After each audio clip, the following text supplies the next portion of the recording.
Okay, welcome back. हम अवधि online. Yeah, 60.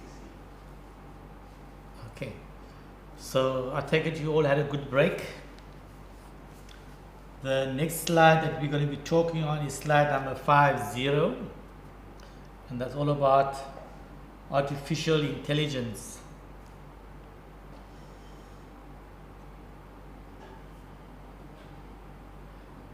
Okay, that's it. Next slide. No, the next one. There we go. So the next big talk, or the talk that is currently on the market, on the go at the moment, is artificial intelligence.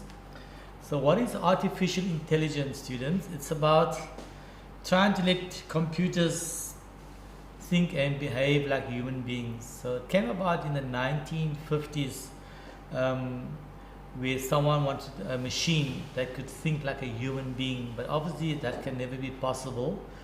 But they're working towards it, like the robotics and those things. But that is where the idea of artificial intelligence came about. The goal today is to is intelligent answers inspired by the way people think. So each day there's a computer. I think it's in London. It's called the IBM Watson computer, where they try to put so much of possible questions that the human brain person can think of, and trying to let this computer think like a human being. But still, the human being is still the best and biggest computer that's around. Computers don't try to mimic the emotional content of human beings, but it's something that can never, won't say never be possible, but they're working towards it. But that is where the artificial intelligence came about. The central goals of AI, as we normally call it, is the natural language processing, perception, knowledge, representation, planning, problem solving, and all of those things. So basically, what this artificial intelligence is about, not wanting us human beings to think anymore. We want the computers to decide, to make the decisions for us based on the voluminous data that has now suddenly become available. And you can understand why that is so, because the human being will take quite a while to interpret all the data that's been coming, and somewhere along the line we might misinterpret the data, or we might not read the data, or might not see the data. But however, with a computer, it will go through every single form of data that's stored in it and then make a decision on that. So hence they thought, you know what, if we can program this computer to think like a human being based on all the data that's been available to it, it will probably make a pretty much accurate decision, in fact more accurate than a human being. And that is where this whole thing of artificial intelligence came about. So that those are some of the reasons why artificial intelligence is there. And then there's something else linked to artificial intelligence, which you might have heard of. This is not in your notes, I'm just thinking as I'm talking to you. It's something called fuzzy logic. Now, fuzzy logic is rule-based technology. It makes decisions on an if-then sort of scenario planning, where normal rules cannot apply. And for example, how will I explain to you an example of fuzzy logic? If you can just think of your washing machine at home. Most of the modern washing machines today, there's a button there called fuzzy logic on there. I don't know if you've noticed or seen it. So what it tries and does, because different clothing absorbs different amounts of water when soaked in water, it weighs somewhat different. Now the fuzzy logic in the machine determines how much of water to be put in the machine based on the weight and the type of material or cloth that's in the washing machine. So it uses that logic to determine so much of water, now it stops, now it starts doing its own thing. That is one place where fuzzy logic is being used. Another place where also part of artificial intelligence, by the way, Also, another place where fuzzy logic is used is in malls and in the aeroplane, in the air conditioning, where the air conditioning in huge areas cannot be controlled by one air conditioner with a remote. It looks at the variance of temperatures, and it decides, there are X amount of people in the mall, and the temperature should be X, Y, Z, and it modulates and regulates the temperature all the time. That's also another place where fuzzy logic is used, and it's all based on computerized systems that's linked to the air conditioning in the background. Same within your washing machine. There's also a little small processing chip that decides what to do and how to stop and let the water go. So that's all part of the AI, artificial intelligence area. Another part that was also linked to artificial intelligence is called neural networks. So as the name suggests already, solving complex, poorly understood problems that human beings can't decipher very quickly, and there's a lot of data that has been accumulated. So we've now developed neural systems or neural networks, also wanting the computer to mimic a human being. One aspect of neural networks is when you are talking to your computer and the computer interprets your voice to text. Okay, that's one way of looking at neural networks. And then also at certain airports in the world, they've got detection systems using neural networks to see if there's any traces of cyanide or material used in manufacture of bombs. So it then activates some alert systems in the system, and these are all neural networks that's in place. I'm not sure we have that in South Africa, but that is another form of artificial intelligence. So what is artificial intelligence? If you go to the next slide. So what is this thing called artificial intelligence? It's the ability to acquire and apply knowledge and skills, but also trying to mimic the human being, trying to be like a robot. And obviously, as you can already now figure out on what I discussed early on, that it will need to link to a database, it needs to link to a data warehouse, it needs to have all that voluminous data that stores some in order to make the informed decisions.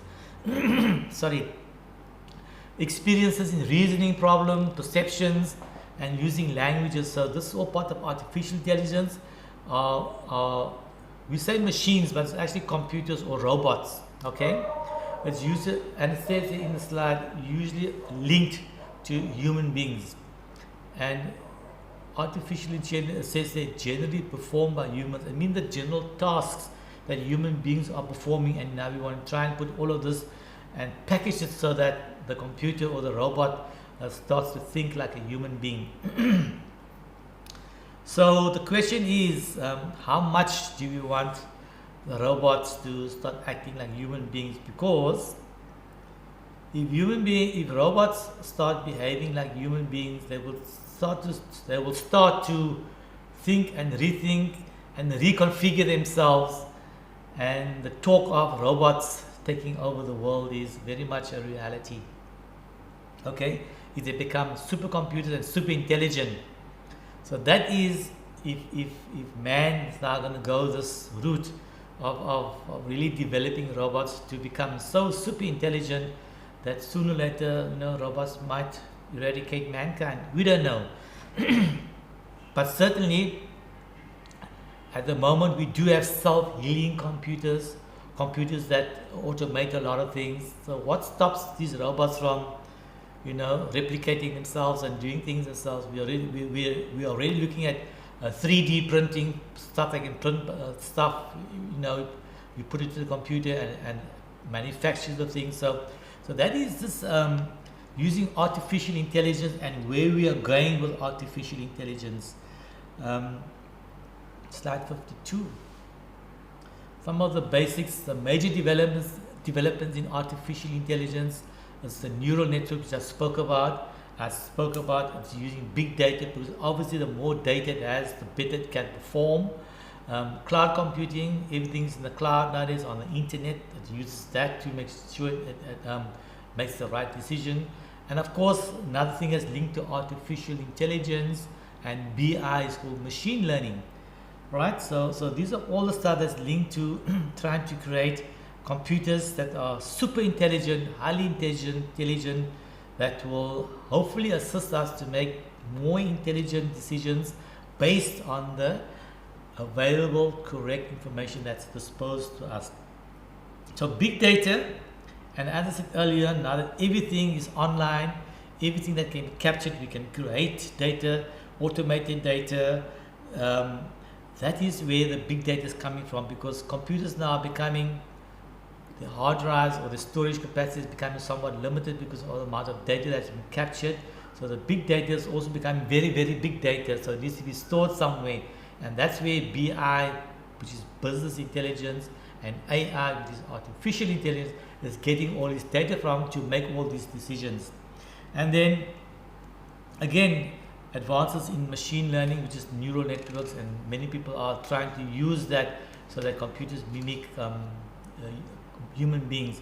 So that story, or this content that I'm giving you, just to give you an idea of where we are moving and in what direction we are moving with computers. So you might ask, will computers eventually or robots eradicate all the menial tasks that human beings are doing? Yeah, there's a possibility of doing that, but it doesn't mean you must stop upskilling yourself to go to the next level, where you can start being the programmer or start providing information to the robot to do this work. So artificial intelligence is a science of making computers imitate human beings' thinking behaviors.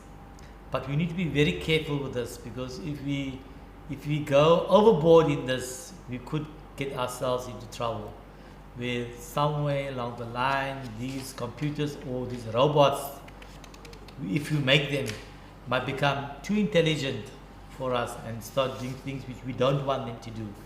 And I'm sure you must have seen some movies where the robots have taken over the planet. It's fiction now, but could be a reality in 30, 40 years from now, maybe sooner. We don't know, but we have to be careful about these things. We should also have the ability for computer to self-destruct if it comes to a point where, you know what, that they really become crazy about these things. So linked to that is also something called expert systems. So these are all the little gadgets and all the modules and packages that's talking to each other to create this thing called artificial intelligence, business intelligence, neural network, fuzzy logic, expert systems, machine learning, all automation, all trying to use human intelligence to create a robot or a machine that can think and behave like a human being, trying to use all the data that we spoke about. So that's just rounding up what all these things are going to do. So working with the next slide, I think, working with intelligent, yeah. So just coming back to, I've made a note here, I'm looking at my note that I made here with expert systems. So here's a question that I wrote to myself here. Are students, where do you think expert systems are being used in your daily life? I just want you to think about this quickly. Where do you think expert systems, and every one of you have seen this, I promise you, every single one of you have seen this. Where do you think expert systems are used in your daily life? You see it every day when you come to work, you see it every day when you go home. It's in your face all over the place. Can anyone tell me?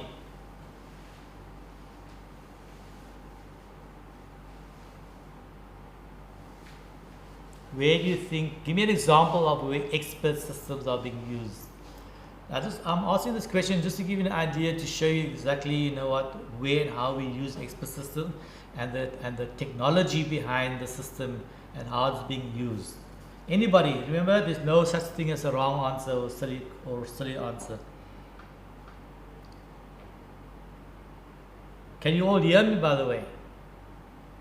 We didn't ask that, eh? There's 64 people online. Okay.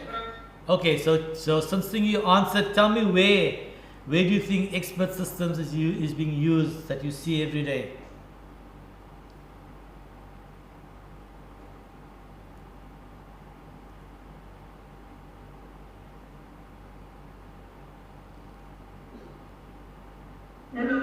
Yes.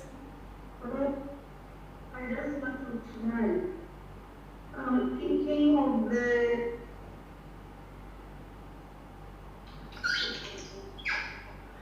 cars.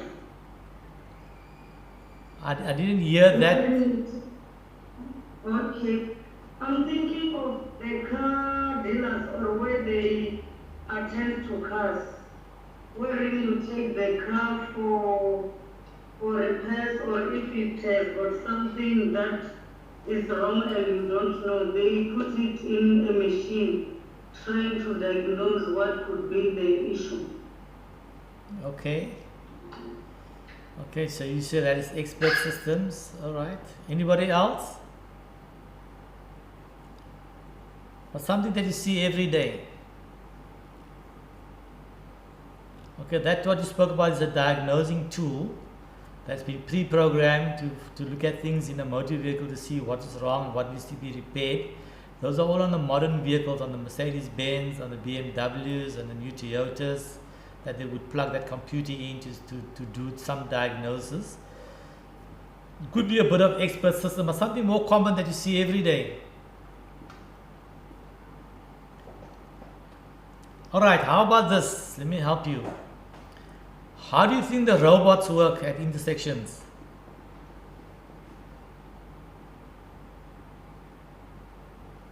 Anyone? How do you think these robots work? Do you think there's a timer on there? Have you noticed something recently in the more upmarket areas, or the more, I won't call it upmarket, but busy areas, that there's a little camera now, 3 or 4, not speeding cameras, but monitoring cameras. Okay, 3 or 4 kilometers before the robot and maybe on the robot. I'm not sure if you've seen this happening. Now that camera looks at the traffic 1 kilometer ahead, and it then sends some information into the computer that's controlling that robot to say when it must change and when it must not change. Sometimes you notice in the more not so busy areas where you wait up to 3 minutes before the robot changes, wasting valuable time, by the way. So maybe we should look at all our robots in South Africa and put expert systems into all of them. So if there's no oncoming traffic that's going to come to a stop, and there's traffic on the other end of the robot that's waiting, let the robots change quickly so that people can go and cross the roads. Taxi coming past you and just going across and doing his thing, and you still sitting and waiting in this traffic. So if we had more expert systems on the robots to decide, okay, there's nothing happening on either ends, let's change a robot where the cars are sitting and let them go through, let the traffic flow. Don't you think that will be a good idea? Think about this, about the robots that's taking too long to cross over. So let's just give you an idea where expert systems could be used more efficiently in South Africa at the moment. Not that everyone obeys the robots, but you know what? It will really help when people come to a robot and the roads are clear that they can cross over instead of waiting there. And you know, while you're waiting at the robot, you could be hijacked, or someone could knock onto you or break your window or do whatever. So to avoid all that unnecessary crime, just something that you need to think about where expert systems could be used. Now, working with artificial intelligence, where else can we work with artificial intelligence? The slide says in medicine, helping doctors to diagnose unfamiliar conditions. So we have a supercomputer with all the possible conditions that's around there. Sometimes doctors are presented with cases that sort of stumps them. You know what? We've really never ever seen anything like this. Let's go onto our medical database and see what happened there. And then, you know, they could possibly find a diagnosis there, and then being integrated into patient information systems. That's something that's still being developed. Electronic patient databases. The reason why it's not fully implemented because of the Privacy Act. Similarly, with the police station, we are trying to implement a police system that's based on electronic information. Also, again, there, the sensitivity of the information, and of course in the court systems, okay, the sensitivity of the information. But you know what, the information in these 3 places are more vulnerable on paper because it could be destroyed, it could be destroyed by fire, it could be stolen, it could be burnt. But if it was electronically stored in the safe areas, it's more safe in my opinion, and we should be heading towards that. But we need a champion to drive that. We need someone that's IT savvy, that's got um, information technology skills and experience that can inform the people on what we need to do. I know in some places some of these have been implemented on a piecemeal basis, but you know what? When you want to go into a smart South Africa, a smart country, a smart society, we need to start in these places where you don't have to carry all this paper with you. If I'm going to a hospital in Cape Town and I get sick in Durban, all I need to do is put my thumb or biometrics or whatever the ID number, and my whole history should come up no matter where I am. If I go overseas, they can even do that as well, you know, pick up my history of what went wrong with me. That is when we are really using technology to its utmost, okay? And artificial intelligence can assist with all of this. Nowadays they are also using artificial intelligence to design or construct prosthetic devices, because it's got more information built into it. It knows exactly if something needs to be developed. If you need a prosthetic for your knee or ankle, whatever, the system automatically can design it for you instead of the guy sitting there and figuring out how it should be done. And also got the new tablet that you see there, digestible microchips, and they've been using that quite often nowadays, where they actually put it on your body, on the shoulder, to figure out what's happening in your system. But now they got it in tablet form, so this thing goes through your body and it diagnoses your whole body and figure out what's actually happening in your system. So artificial intelligence, based on all the data that's available to us, is going to become, or is already, the next big thing in information systems, because we don't need to collect data manually anymore. All right, so I'm going to give you a crude example, okay, but it's an example just to show you eventually where we're going to be heading with artificial intelligence. Okay, so the place in your house that you frequent regularly, okay, when you have to relieve yourself, and you know I'm talking about the toilet. Okay, seen as probably the place where nobody wants to be or spend a lot of time. But that toilet, believe it or not, in maybe 10 years from now, is probably going to become the most important place in your house. I'm going to stop there. Okay, I just want to see how you're thinking ahead of time, and I want to see how many entrepreneurs we're going to be having after I've told you this. Why do I say so? Can anyone provide me with an answer? I'm saying to you, the toilet in your home is going to become probably the most important room in your house. Why do I say that? And you have some clever buggers around sitting with you here. You might just expand on this and become innovators and creators and become rich overnight. Anyone?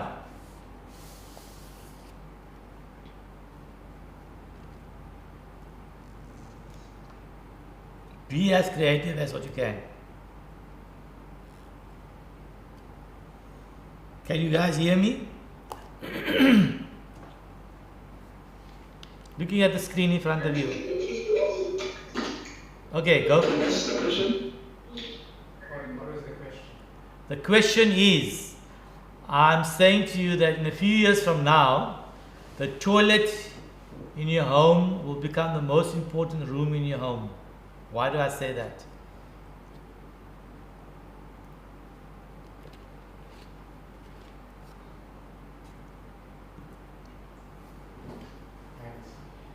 Sorry? I'm just saying privacy. Privacy. No, don't want. Leave the privacy issues out, okay? You're still gonna lock the door, don't worry. Prof, I'm thinking fossil fuel for energy and electricity, etc. Okay. Okay. You're thinking out of the box. Okay, that's good, that's fine. Anyone else? Like I'm thinking in terms of saving of water. Saving of water, okay. Carry on. Anyone else? I want to hear what you're thinking.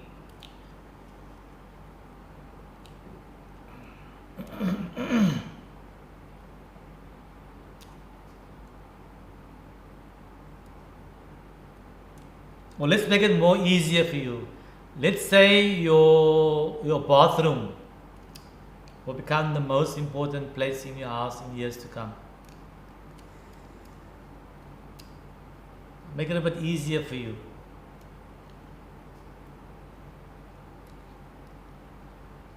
I'm just trying to let you have a glimpse of where artificial intelligence and technology will be moving in years to come. Maybe you won't see it now, probably your children or your grandchildren, I'm not sure how old you are, they will be able to see what I'm telling you today. Maybe sooner, maybe you'll still be around.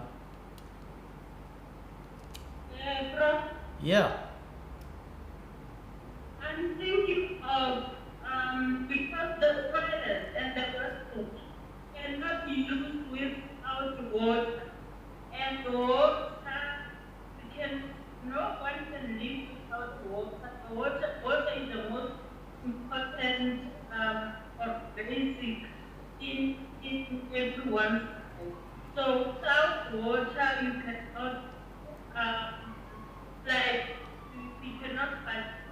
That is why the toilet is most important and the bathroom is most important because they cannot go without water. Okay, so I'm really making you think on a Friday afternoon, am I right? Or Friday morning still. But maybe this is good thoughts for you for the weekend when you have your, not supposed to be social gathering by the way, when you have your family talks at the dinner table and you talk to your kids and you talk to your family.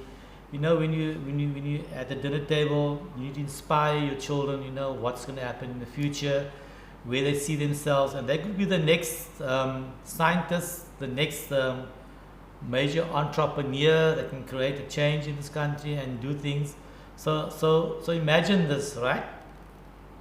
So when you are sick one day, or when you are sick right now, and you would go to a doctor, okay, you'll say, listen, you take blood here, you take a swab here, you need to take a stool sample, send it away for diagnosis, and you take a urine test, send it away for that diagnosis. So you're probably all laughing now and thinking, oh, I should have thought of that. So why in years to come do you need to have to go to a doctor and to pathologist to do this? So in your toilet, you're doing your business, automatically the toilet will take, hey, this guy here is suffering from cholesterol because the last time I checked he's was suffering from sugar because the last time when he passed urine, I did a test automatically in the toilet. The toilet's now electronic toilet, okay, it's got all the fancy gadgets on it. He sees your blood sugar level is too high. He then prints out the report on the screen in your bathroom and says, listen, Mr. X, last time I checked your urine, your sugar level was XYZ, now it's gone up, you need to do something. And then you pass stool and say, listen, you know, I see there's blood in your stool, there's something wrong with the kidneys, you might have to go check your kidneys out. And then you're brushing your teeth and you put your toothbrush in the holder, it will say, listen, you know what, I think you've got a bit of COVID here, you need to go check yourself out. How about that in the future using artificial intelligence? Are you guys smiling? Are you guys thinking about it? And it's all linked to that screen. All linked to that screen in front of you, where we're heading with technology. Carry on. I think it's a bit scary. I'm thinking of what we spoke about yesterday and how IT systems can minimize, on the one hand, staff and so on. If that is the case, it means that one day we're not going to need doctors anymore. And I think there's a lot of other things that might be able to reflect any of the patient. Yeah, so you're right. So in years to come, you're right, we might not be needing doctors the way we use them now. Doctors will probably be there as a third opinion, but because the way technology is moving, okay, and because we can now put every single diagnosis and problem on the supercomputer, and it's got millions and millions and millions of cases, and it's all been stored and it can be retracted in a flash. You know what? The doctors will just be there as, you know what, really this is what the computer saying. You're just going to verify what the computer is saying. But imagine your toilet being that part of the body of the house where you can go in there and do your self-diagnosis, know what's wrong with you. You put your hand on the armrest, and while you're sitting there, it does your blood pressure, blood to check, it does everything for you. And in the glass, you can see what is the health of your personal health. So that is being creative and innovative. And those are the lines that you must be thinking along using technology.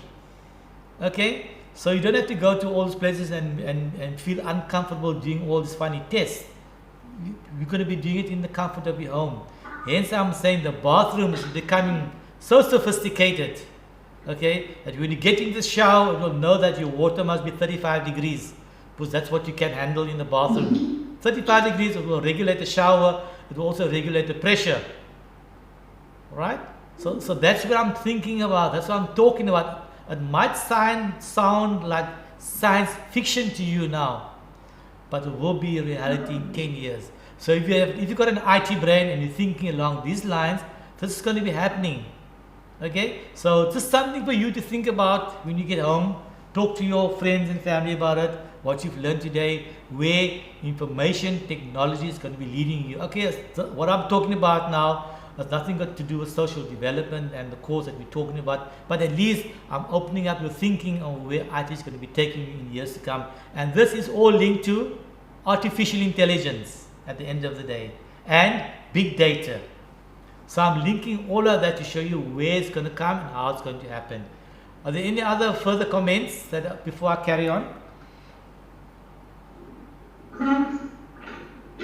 Hello. Yes, I'm listening. Hi, Prof. Okay. Yeah, scary as it is, or as it sounds, but I think it will also assist us to attend to problems earlier. Correct. Because now most of us, we are scared to go to the doctors Correct. for a physical assessment. But Correct. then, to me, it's like now you'll be forced to do something about yourself. Correct. Because then the information will be right on your face. There we go. So I think I think we should also appreciate the artificial intelligence and all these technologies, because somehow they will also assist us to deal with some of the things before they go deeper. There we Thank go. you. There we go. So basically, that bathroom, the intelligent bathroom that you have, will tell you, listen, after brushing your teeth, I notice you got a cavity forming in your mouth. So before it becomes a hole in your mouth, you need to go to the dentist and have it repaired. Instead of waiting before it becomes a hole in your mouth and your tooth must be extracted. Okay, so prevention is better than cure. So that is what I'm trying to let you think around, how artificial intelligence will help you in your business.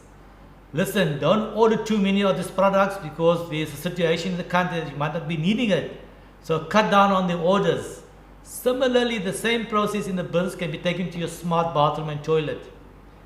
You know what? You're eating the wrong food, eating too much of meat, and it's creating a lot of nonsense in your body.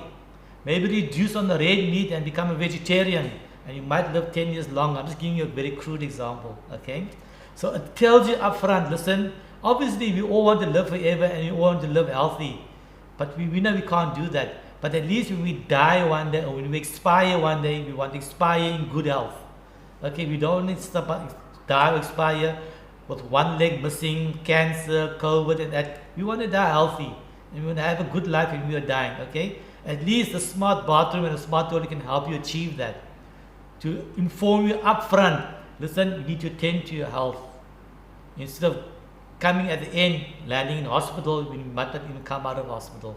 So yes, it has its advantages, and that is all using artificial intelligence. So I hope you've learned something. I'm using these examples just to stimulate you, to want you to like the subject and to enjoy it more, and not have a fear for technology, because it can really work wonders for you. All right.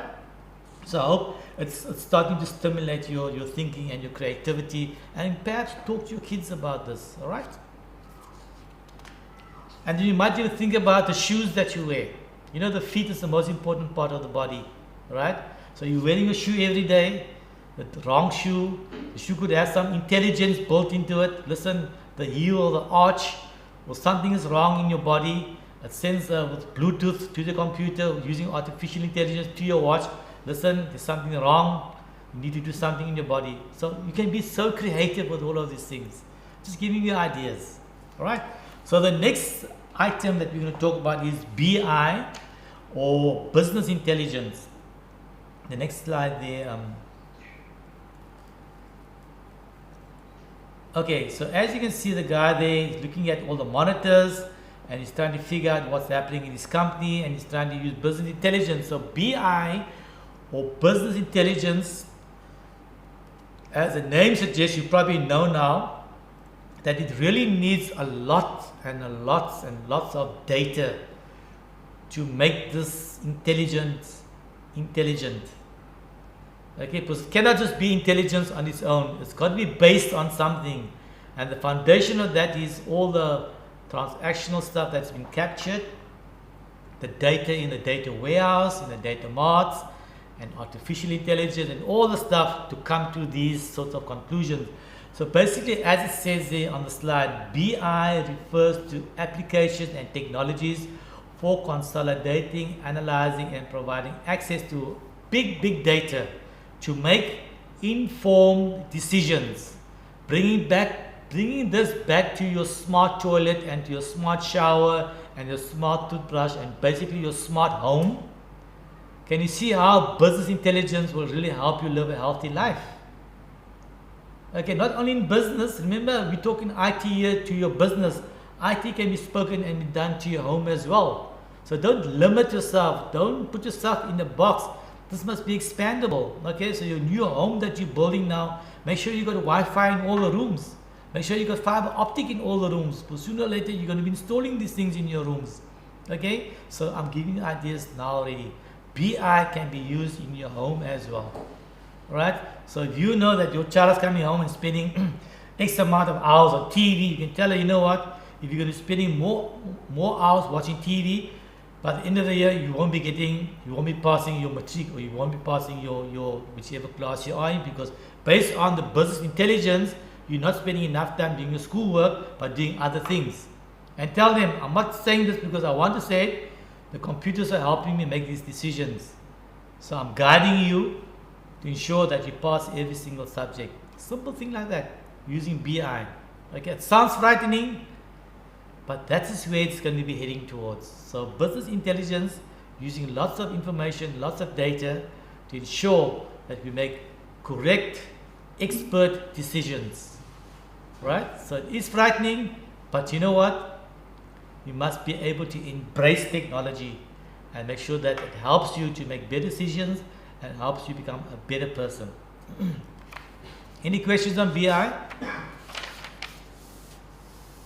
Right, so the next slide is, now what is BI? You probably know about it now, so I'll give you some nice examples and explain to you. As I said, it uses data warehouses, it uses large databases, and of course, in order to analyze this BI stuff, you need software, and there are certain software that will go into the data warehouse and analyze it for you, and something called scenario planning. That's one thing. There's software called Hyperion that's got cubes and looks at data in 3 dimensions. So it's a lovely, there's quite a host of tools that's available that will help you interrogate the various databases. Now remember, the databases are just zeros and ones sitting in data warehouses, and you've got a software program that is linked to this that will create the stuff that you want. For example, how to use business intelligence in a normal situation. Now that most universities are coming back, we want to know exactly how many students are being registered. We want to know how many students have applied. We want to know how many first year students are coming in, how many repeaters are coming in. We don't say failures anymore because we don't believe in the word failure, so we say repeaters. We want to say how many second year students are returning, how many third year and fourth year, XYZ. So all of this information is in one big database. So we click on the tool and we say, okay, I want to know first year, brand new, first time entering students, tell me how many do I have at the moment. I can only accept 150, but I see there's a list of 500. Now, select the best for me, the one that got the most A's, the most B's, and the most C's. You drill down further. Now, select further, the one that's got the highest mark in mathematics. and it drills down. So that is how you use BI. You see, now that is done in a flash of a second. Now imagine if you did do this manually on an Excel spreadsheet and the human error involved in that. Now you see how counterproductive you would have been. Now if universities have these systems in place, within a flash, when your child applies to university, you will know, listen, based on this information, your child's got an 85% chance of being accepted based on the results, because we can see, we can follow patterns and trends based on BI, and tell you upfront, you know, your kid does not stand a chance because your other kids has got higher marks. Please apply at other universities, and then you know what to do as a parent instead of waiting on the last and being disappointed. So that is one example of how we use business intelligence in the real world, and I'm hoping that you are now starting to see the light how you can use business intelligence in your work that you're doing. Okay, it's very important that not just to sit and listen to me and say to yourself, okay, BI, so what? No, because then you're going to be failing in your duty. Try and see whatever work that you're doing in your workplace, what you can change to work differently or work smarter, right? So we also use BI for strategic planning there, in making decisions, the management control and operational control. So if the guys on top are making decisions based on information that's coming from the bottom and that's stored from you guys in the transactional processing systems, and that's all accurate, then yes, we'll have to listen to them and agree to them, because they will say, listen guys, the decisions that I've made is based on information that you guys have captured, that's clean, it's correct, that's coming from the data warehouse. We use business intelligence, we use artificial intelligence, we use expert systems, we use knowledge management systems, we use all the other neural networks and stuff to come to this strategy, and we believe that this strategy will work for our business. What do you say about it? And when you have everyone's input in it, then surely there can't be a problem where our SOEs are failing, where SAA is failing, where ESCOM is failing, where Denel is failing, when we use systems like this to help us make decisions. Really, do you see what I'm saying? Why I find it difficult to believe that why South Africa is failing in all these major state-owned enterprises. We've got systems that is designed to prevent this from happening. Okay. Is a question there? Now you must mute your mic, please. Okay, what's the question?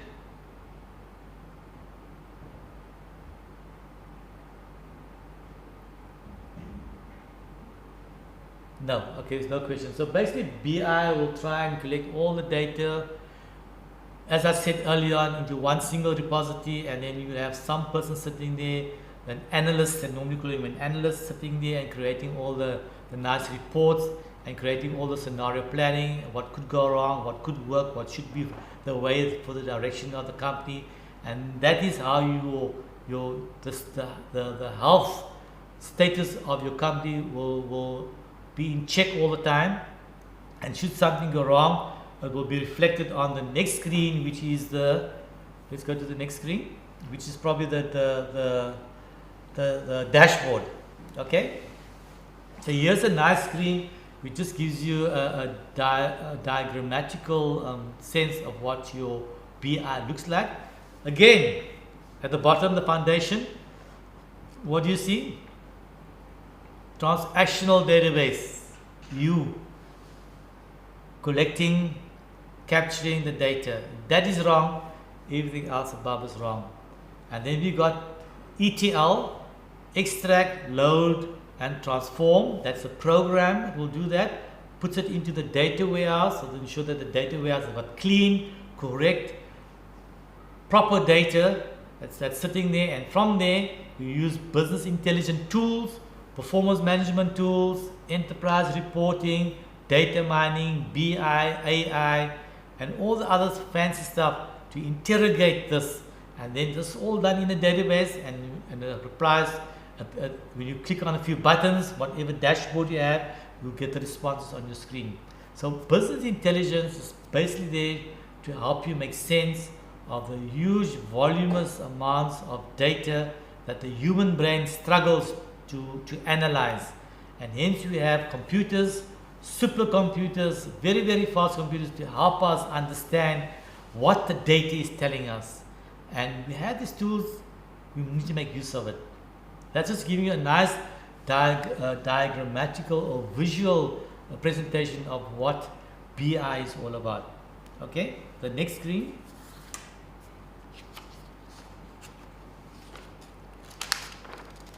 Right, so obviously now the next thing is about data mining. And as we know in mining, as we search for gold, we won't find gold on the surface, very seldom, okay? So you need to dig deeper. That's what we call mining.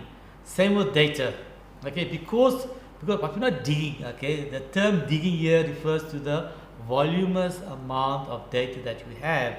That's why it's called data mining. We have to search for patterns and trends in the data warehouse. Now remember I said to you, you got a data warehouse and you got a data mart. Data mart is a smaller version of a data warehouse, and you could be having multitudes of different types of data warehouses, as I explained earlier on, because you could have a data warehouse just for sales, you could have a data warehouse just for bad debts, you could have a data warehouse for a lot of other things, because the data is expanding all the time. It will not fit in on one hard drive. Okay, so basically data warehouse is a computer with a massive hard drive. That's what it is. Okay, but we just show it like a house because it's got a lot of storage space in there. If you want to understand it in that way. So if you want to understand it even simpler, you have lots and lots of external hard drives. Each one of them could be a data warehouse for you, but obviously it will be filled up very quickly. That's why we have massive computers to store the information for us, and we've got specialized software that will interrogate the database warehouses for us. Now, data mining makes use of that. A special software that will go in there and find patterns and trends for you. Okay, let me give you an example of where we can use data mining. Or let me ask you this question. I've been talking too much. Can you give me an example where I would use data mining? Anybody? Where you would use data mining? Doesn't have to be in your workplace, it can be any place. Give me an example. Anybody? I just want to see if by now already understand where and how we use data mining.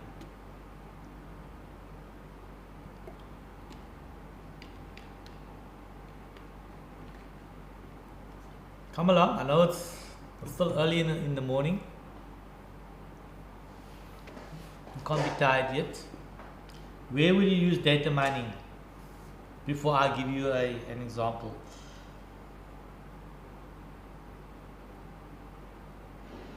Can I try? Yes, of course. I'm looking at the supermarkets where maybe certain products are very popular in a certain shop.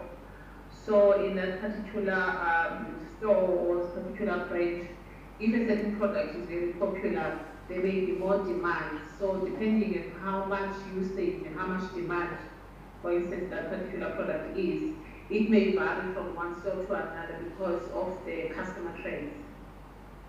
That's very good. So, yeah.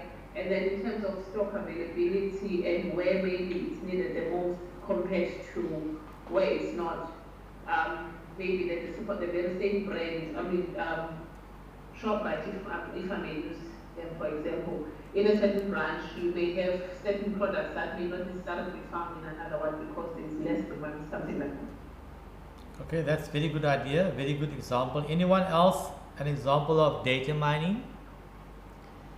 I'm going to expand on that retail store for you in a minute, but let's first give our students a chance.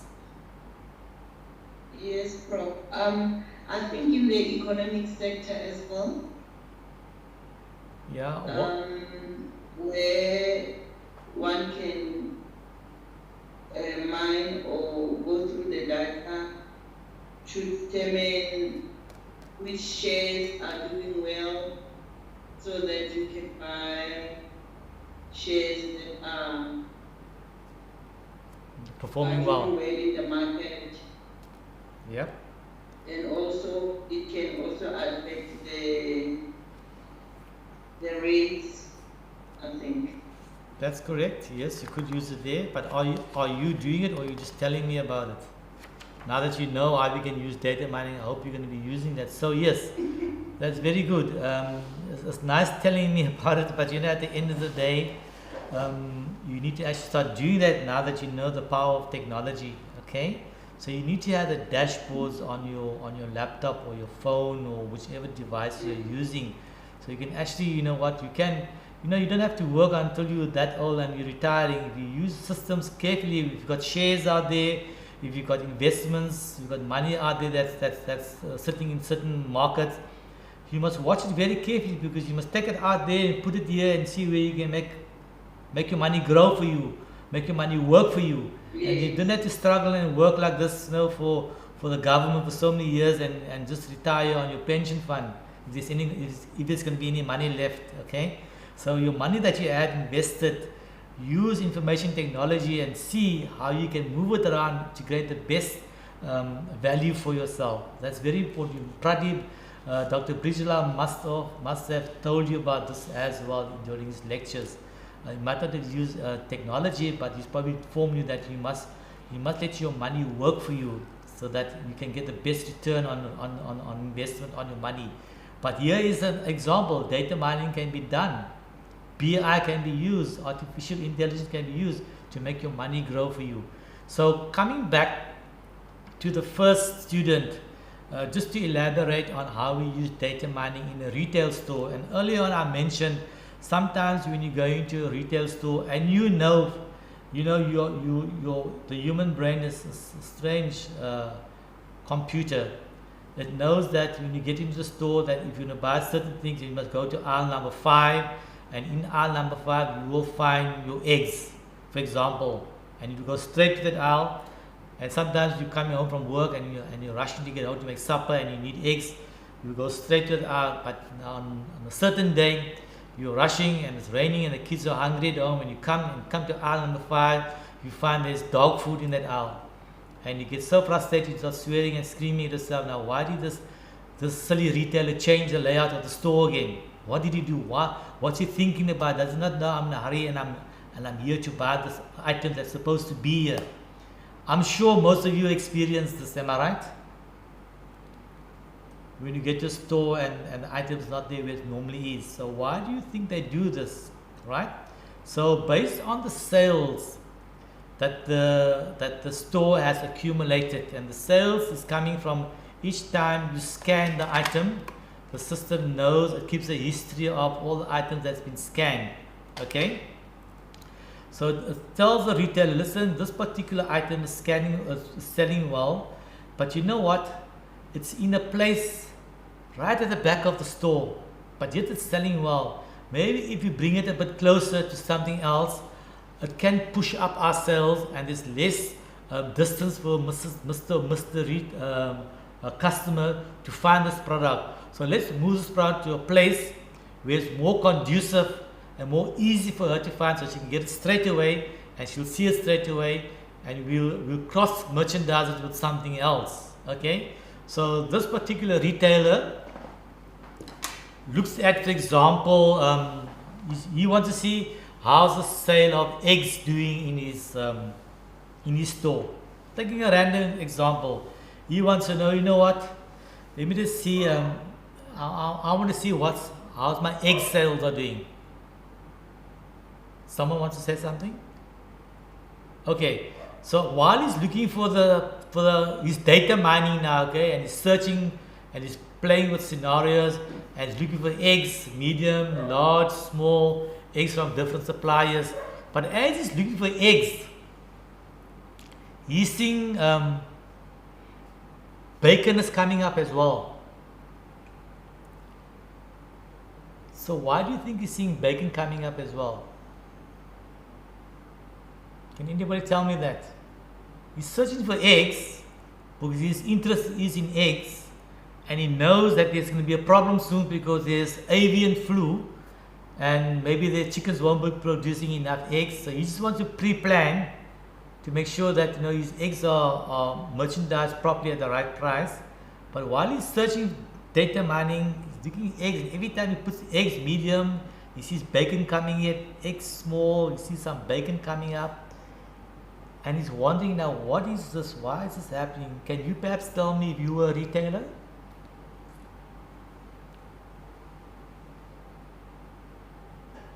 Anybody?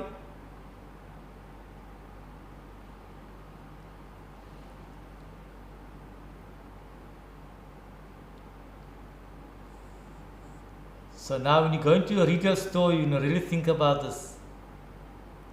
Why things are done in a store. But I'm still waiting for an answer. Anybody? I'm surprised it's taking so long, because all of you must have done shopping.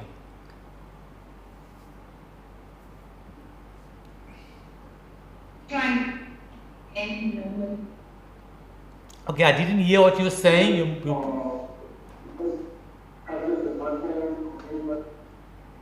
No, I can't hear what you were saying.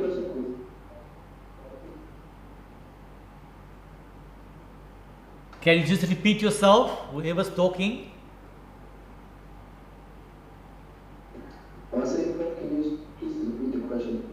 Can I please repeat the question? So I'm searching for eggs. I'm doing data mining. I'm searching for eggs on my database. But as I'm searching for eggs, I see bacon coming up as well. What is the reason for that?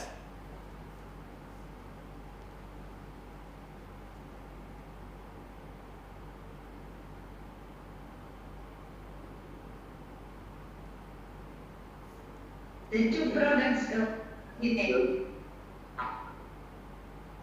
The two products are? Yeah, please speak, so I can't hear you people.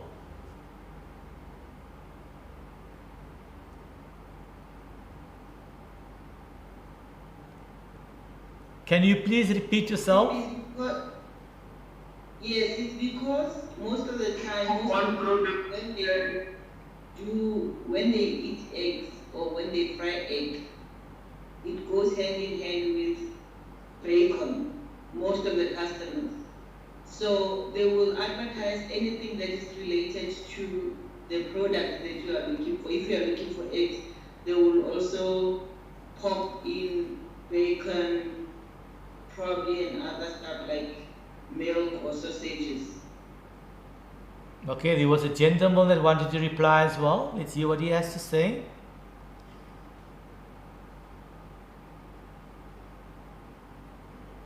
Now, I wanted to say, as you mine for data, it would also pop up related items or related data with what you are mining.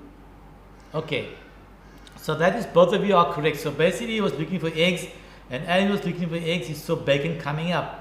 That is good, because bacon and eggs are complementary products like cheese and tomatoes. Okay, but now as a retailer, what would you do in a store now? That's the next question. You know this now. You've got this intelligence now, right? So you said, so I see something's happening here. Every time my customers are buying eggs, I see they're buying bacon as well. Every time I see these people are buying a lot of cheese, I see they're also buying tomatoes. Every time I see they're buying sausages, I also see they're buying charcoal. You've got this intelligence now from the data that you've extracted from the database. As a retailer in the store, what do you then do?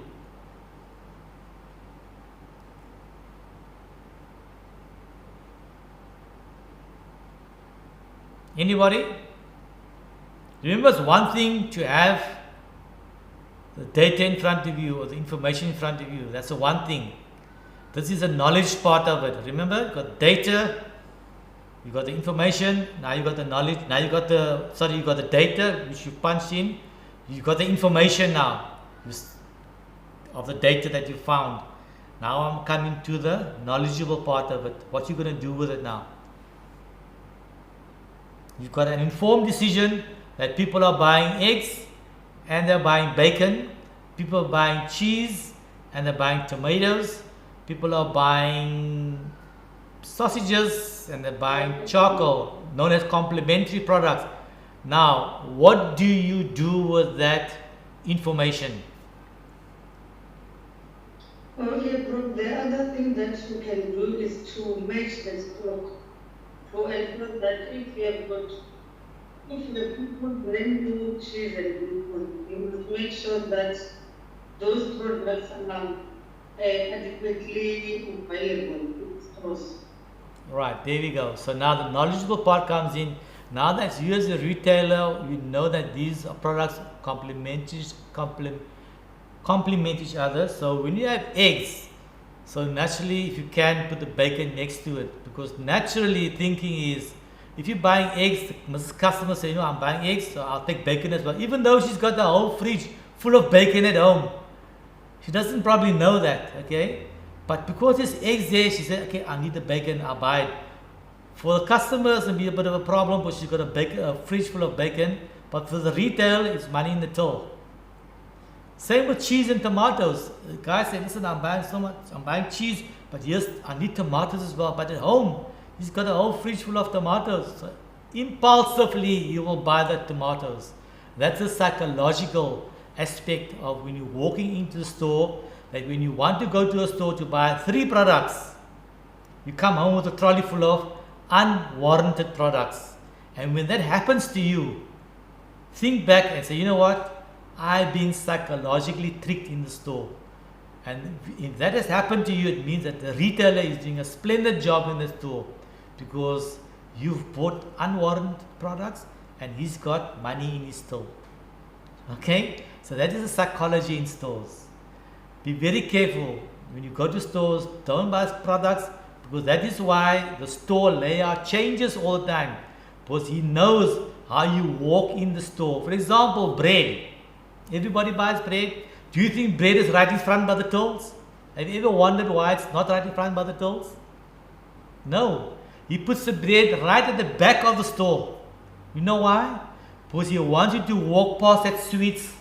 He wants you to walk past the stuff that you're not supposed to buy. And as you're looking at it, you don't look at the floor in the store. You look at the shelves, am I right? You just take the sweets off. Although you're suffering with sugar diabetes, or your children's got high blood, or your kids got high, or your parents got high blood pressure or high sugar or whatever, you see it, you say, oh, there's a promotion on here, 2 for the price of 1, let me just take it. But your main aim was to buy bread, and the bread is at the back of the store. So he makes you walk to the back of the store to get that bread, and while you're walking down the store, you're taking all these unwanted products and putting it in your shelf. And that's what we call the psychological dilemma in retail stores. Okay, if you're not strong-minded, okay, so my wife also sends me to the stores. When she tells me to buy 1 item, I'll come home with 1 item, because I know the trick in the stores. Okay, but sometimes you do get coerced. Easter's coming up around the corner. You might see the Easter eggs. You know what? You don't even have small kids at home, but it says 3 for the price of 1. Impulsiveness will tell you to buy it. Even though I don't eat chocolates, but you'll buy it.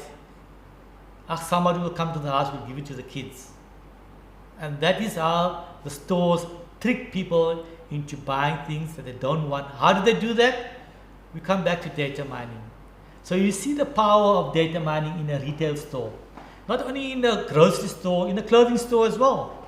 You will see how they cross merchandise. Okay? What is the big problem now in the clothing section in many stores? Use Cape Town, for example, or Durban. Can anybody tell me they use data mining, they use BI, but there is still one major problem that they cannot solve when it comes to clothing and the clothing range in a store. I'm really wrecking your brains this afternoon, because I wanted to show you the power of technology and how it can be used, and in some cases on the question that I'm asking you now cannot be used. What is the big problem that clothing retailers have in their stores right now, or during the course of the year? Let's see if anyone can answer that question. What's the big problem that they're having, or the major concern that they have?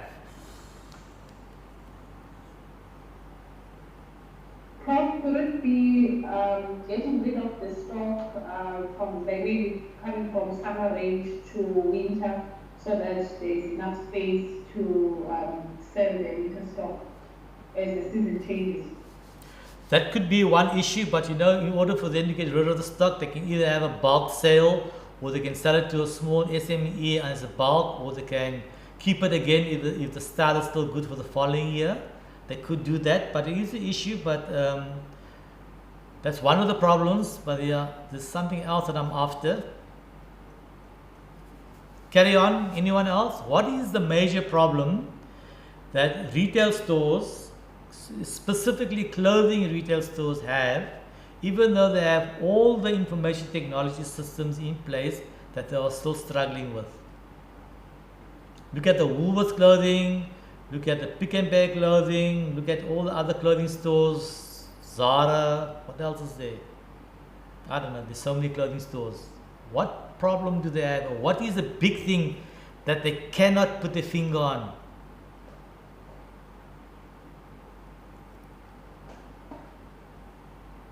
Come on, ladies, you should know, we should get this quickly.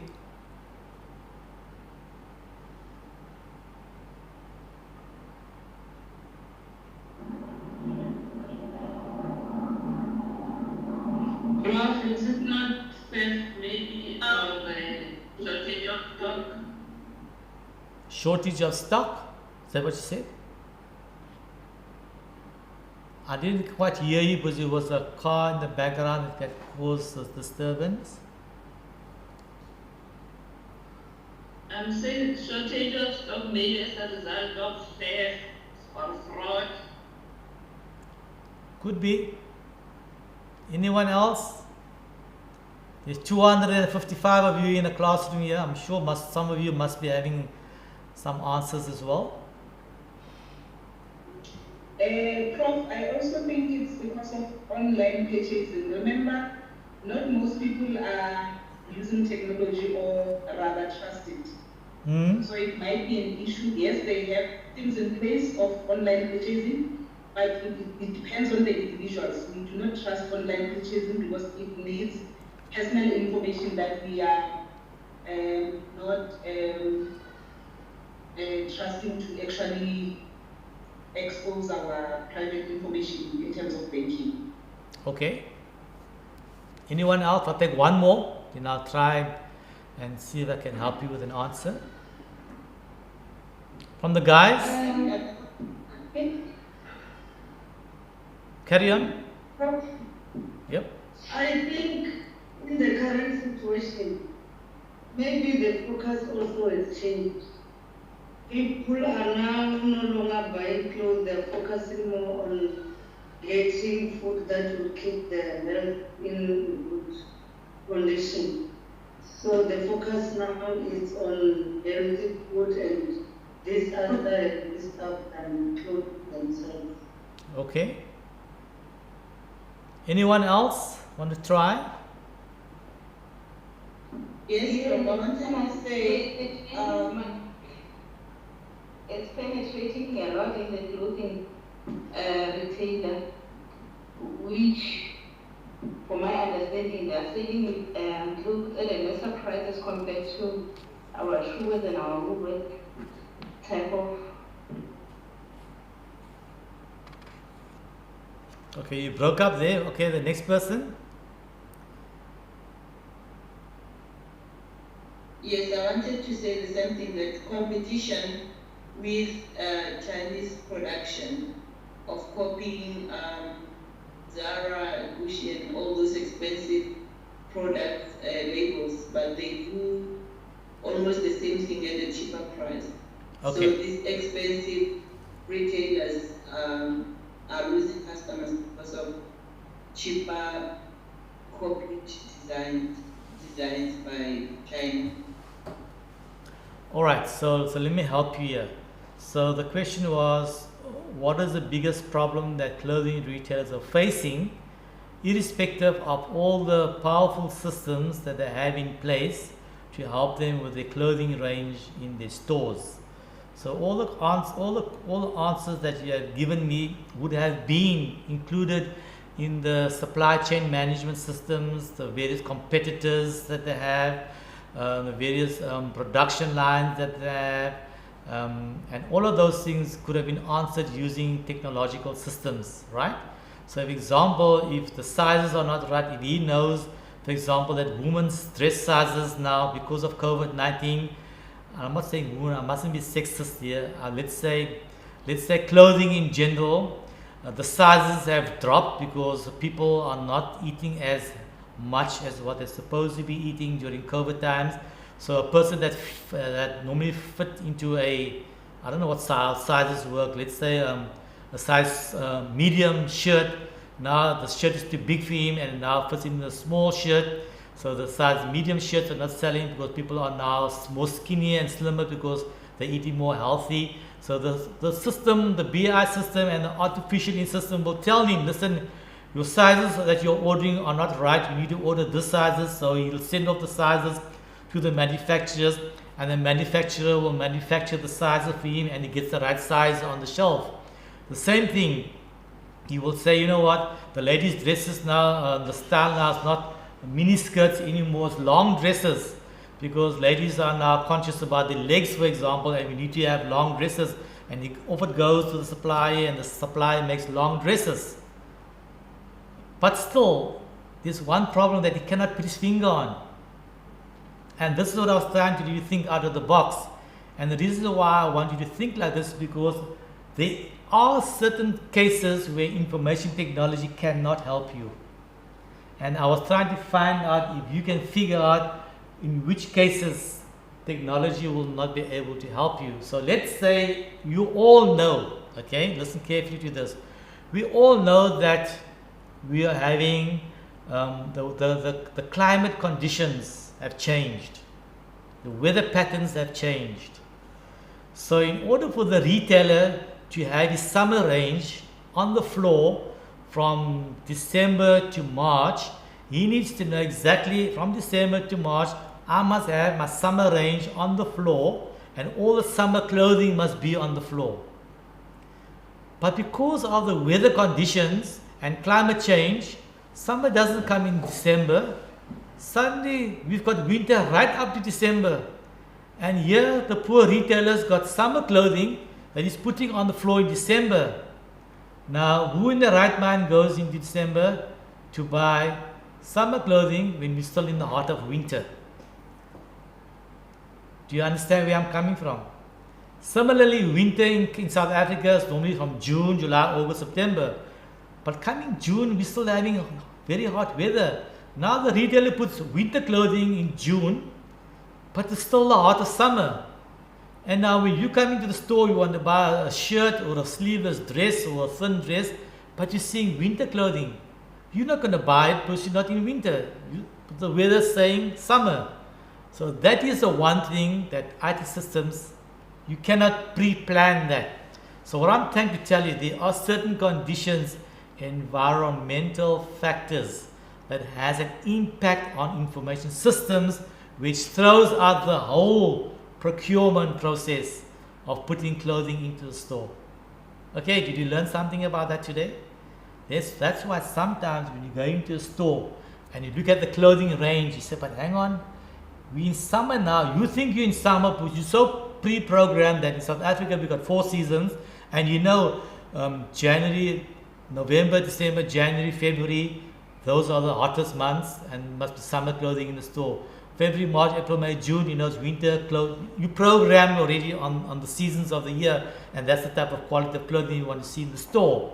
But because of the pattern changes and the climatic changes, retailers are faced with these things. That's why they move the clothing around the store as well. Because one day you will find the summer clothing, the next day you find this winter clothing. Because he's looking at the weather.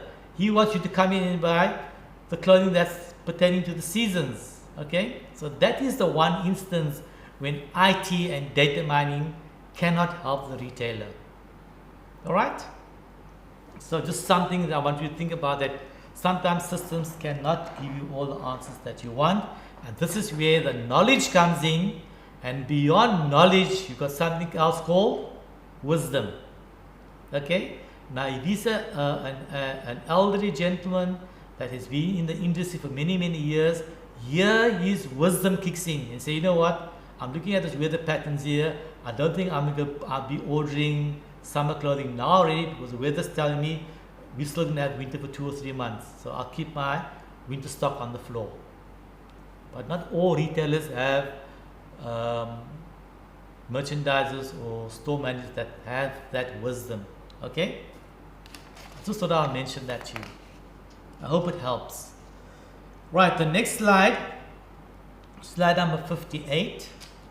Because I was in retailing for many, many years in a computerized environment, so hence I'll try and bring all of these things in, so you can, when you go to a store, you will now look at the store somewhat differently and not sort of ask why things are done, but things are done in the store for a certain reason based on all of those things.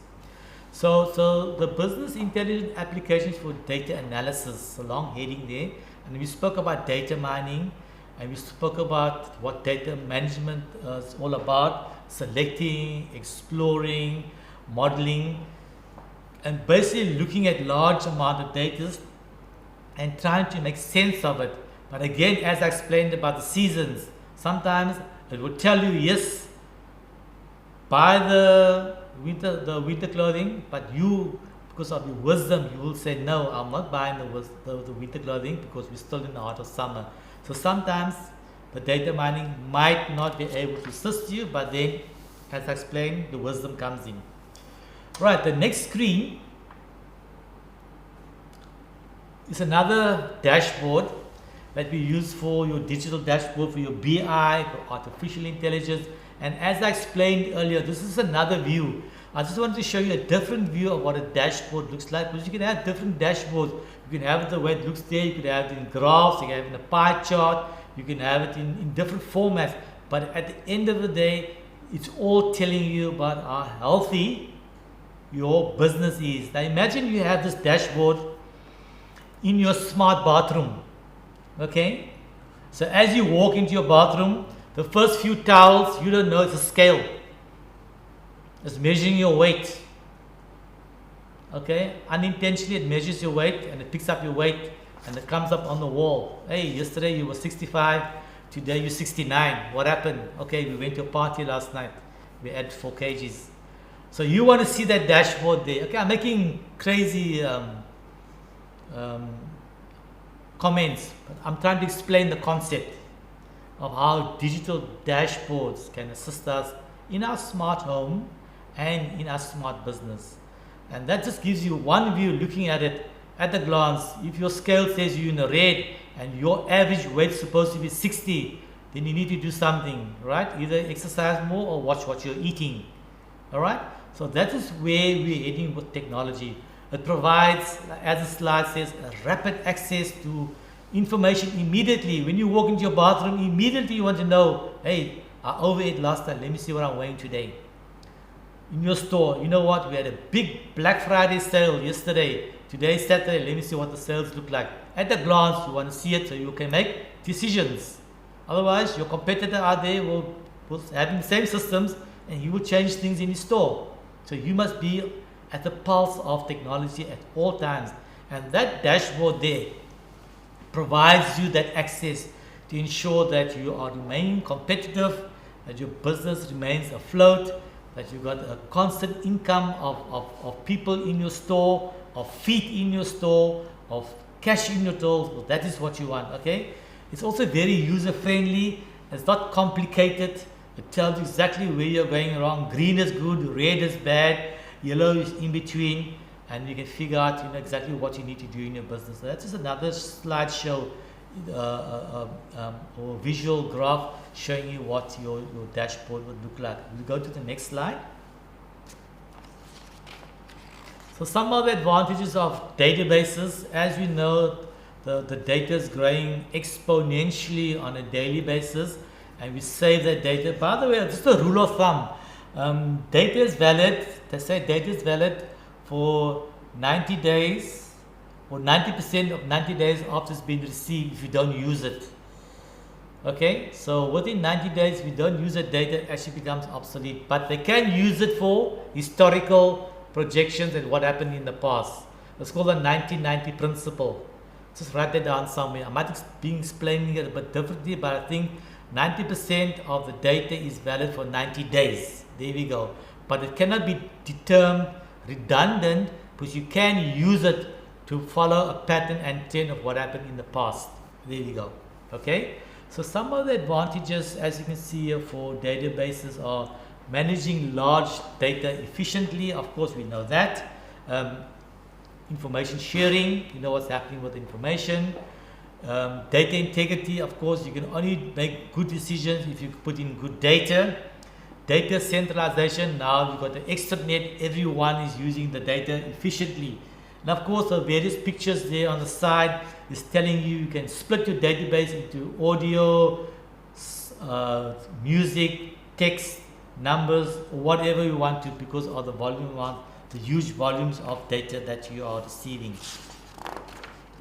The next slide is also about data warehouse and storage. You just change slides there.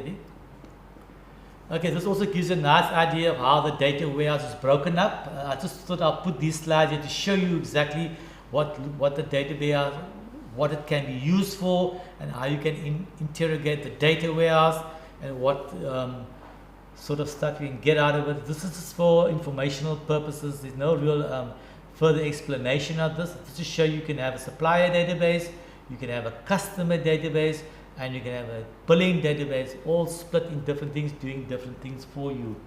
Okay, so I made some notes here, and I said ask students the question here. Use the Zonda Commission, audio and visual data, large amount of data stored for 3 years, okay, stored on the database for future reps. So here I said, so the Zonda Commission after 3 years has accumulated tons and tons of data, audio and visual. Okay, so that data is probably stored on various databases. So when they want to arrest people or whatever they need to do, it's all stored very carefully, and for years to come, when they want to go back and see what actually happened, they can actually go back to those databases. It's impossible to store all of that in the thousands. You notice when they sit in Zonda Commission, all the big files that they have that they need to make constant reference to. So eventually all of those files will be scanned in and stored in the various databases for easy purpose of referencing. So you can just have an iPad in front of you or computer, and you click on the various folders, see, okay, on that day this person was as a witness, on that day that person came in and he was part of corruption. Let's see what he said. Let's play the audio clip, let's play the visual clip, let's see what the evidence leader said, let's see what the lawyer said, all at the click of a button in years to come. But right now it's all still in its raw format. It still needs to be placed in the correct order. That's why they're not using it like that. But they could have done it up front if they knew what they're going to be doing. This could have been pre-planned. So the planning process of the Zonda was somewhat not done properly or correctly, because they're still using paper-based evidence at the moment. Okay? So again, not having the right people to guide them along. The next slide. Also using databases to make business decisions. I think I've spoken quite a lot about this. This is just to supplement all the other information I spoke about. We have software-based solutions. Now remember, with a database, you can't just go in there and look at things in the database. You need a certain, because the database data is stored in a somewhat of a different format. So you need a program to interrogate the data that's sitting in the database, because it's stored differently. So you can't, for example, use going to Microsoft Office or going to Microsoft word process, Excel, and go and see if you can interrogate a database. It won't work. So two different languages that we are using here. Okay? Or MS Office, for example, you can't go in there and use those programs to interrogate a database. It uses a different programming language to interrogate the database. So that's why we have different languages that's associated with different sorts of databases, because it's written in a different code. Okay? So basically what it's saying there, the database will deliver up to the minute data, depending if the data in the database has been updated on a regular basis. Remember, the database is storing data on a regular basis, and clean and corrected and verified data is only stored on the database. The next slide. I spoke about this earlier on, but here's actually the correct explanation here. A data warehouse, a massive repository, a data mart is a smaller version of a data warehouse. Okay, a low cost scaled down version. Used for small businesses, and the data warehouse or data warehouses are used for the huge businesses or the big enterprises. Right, the next slide. Now we come to this thing called big data that I was talking about all the time. Okay, as you know, you all probably know now where big data comes from, because everything you do, whenever you're swiping, whenever you're buying, wherever you're going, when you're driving through the e-tolls, when you're going through a toll gate, we're going to a toll road, you are being monitored, data is being collected. At every point, data is being collected. When you're seen on the camera going in the roads, that's data. So you are being monitored every 360 degrees, 24/7, wherever you're going. If you're using swiping your card, you're being monitored. Okay, that is why this term big data came along. So it says there, it consists of traditional enterprise data, the normal transactions that we do, machine generated data, meaning, for example, when you walk through a scanner in a store, that data is captured, by the way. Don't think you just walk through the scanner and makes a beep and okay, you're clear to go through. No. If for example, you were, let's say, a terrorist, and they want to figure out what your movements were, and they say, on this day, we saw on a camera that you walked into that particular mall, let's say Gateway Mall. Let's see which stores he went into. Oh, he went to this store because you see he went to that scanner and you see what happened over there. Okay, so they can monitor and see where you went. So every single spot where you're walking, you are being monitored. And that is data that's being generated. And that's why we have this thing called big data. Okay, social data. I can't emphasize this even more. I spoke to you about this morning or yesterday on Facebook, the stuff that you post, on Twitter, the stuff that you write, on Instagram, the stuff that you post and the comments that you make. Even though you take it off, you put it on, you take it off, hang on, the stuff is there. You think it's gone, but it's stored somewhere. Okay, so that's all data being accumulated about. So if they want to find anything on you, they can find it. Trust me, they'll find it. Okay, and that second last bullet point there is very important. Images are captured by billions and billions of devices. Even your smartphone, every time you look at it and take a snapshot of yourself and you delete it, no, the ugly one is stored somewhere, they'll find it. Okay, I'm just making a cynical comment there, but it's there, it's found, it can be found. Okay, so digital cameras, camera phones, medical scanners, all those things, data is captured at every single touch point. You are being monitored. You know, it's like putting a chip in you. That's what it is.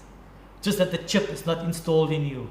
But whatever you're using will counteract for that chip that's not installed in you. Right? Remember, in the animals, some people with their pets, they install the microchip in the pets to see where the pets are, if the pets go missing or run away or something like that. So in human beings, we don't have to do that because you're violating your privacy. But if you're using your devices, the way you use it, your spouse can find you very easily where you've been, what you've been doing. Okay, so you just need to know where to look to find out where you've gone and what you've done. So guys and ladies, don't think we cannot find you or know where you have been and where you're not supposed to have been. We know you're supposed to be in class today, but what are you doing at the gambling place? Okay, we can find out, even though you don't have a chip installed in you. Smartphones that you're wearing, the smart watches, very dangerous. If you're doing something funny at home or running away or doing something bad, it can trace you. Yep. So just be very careful. Note that you can be found, you can be traced. That's the reason why I'm telling you all of this. Don't get caught out unnecessarily if you're doing something wrong. Rather be honest in what you're doing. Okay? And defining big data, the next slide is about big data generally consists of traditional enterprises, machine, I spoke about that, but more and more Why is the term big data being used? I made some notes here last night because of the volume amount of data that I explained to you about. The data is being collected at every touch point. I explained to you about. The next thing that I spoke to you about, I mentioned to you earlier on, was RFID, which is an acronym. It stands for Radio Frequency Identification. Now, what that is, let me just explain that to you, because that is the thing that's been out there for quite a while. A lot of people don't know about it, but here it is. So radio frequency identification is a little chip, okay, and that chip is the size of a grain of sand, okay. And what they're doing is now they're putting that chip, instead of using barcodes, they're going to get away with these barcodes very soon.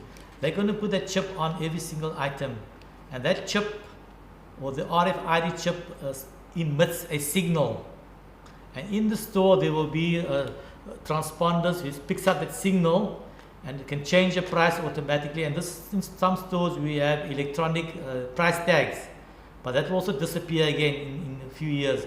With every single product, the manufacturer will be forced to put a chip in it, and that chip will be talking to the transponder in the store, and the store can then change the price of it. So how does it help you? So as you're putting the items in your trolley, you will have a little scanner on your trolley, and if you want to know more or less what the price of your trolley of goods is going to be when you come to the till, so as you put the item in your trolley, you just rub it across the scanner and you put it in, it starts calculating for you, okay.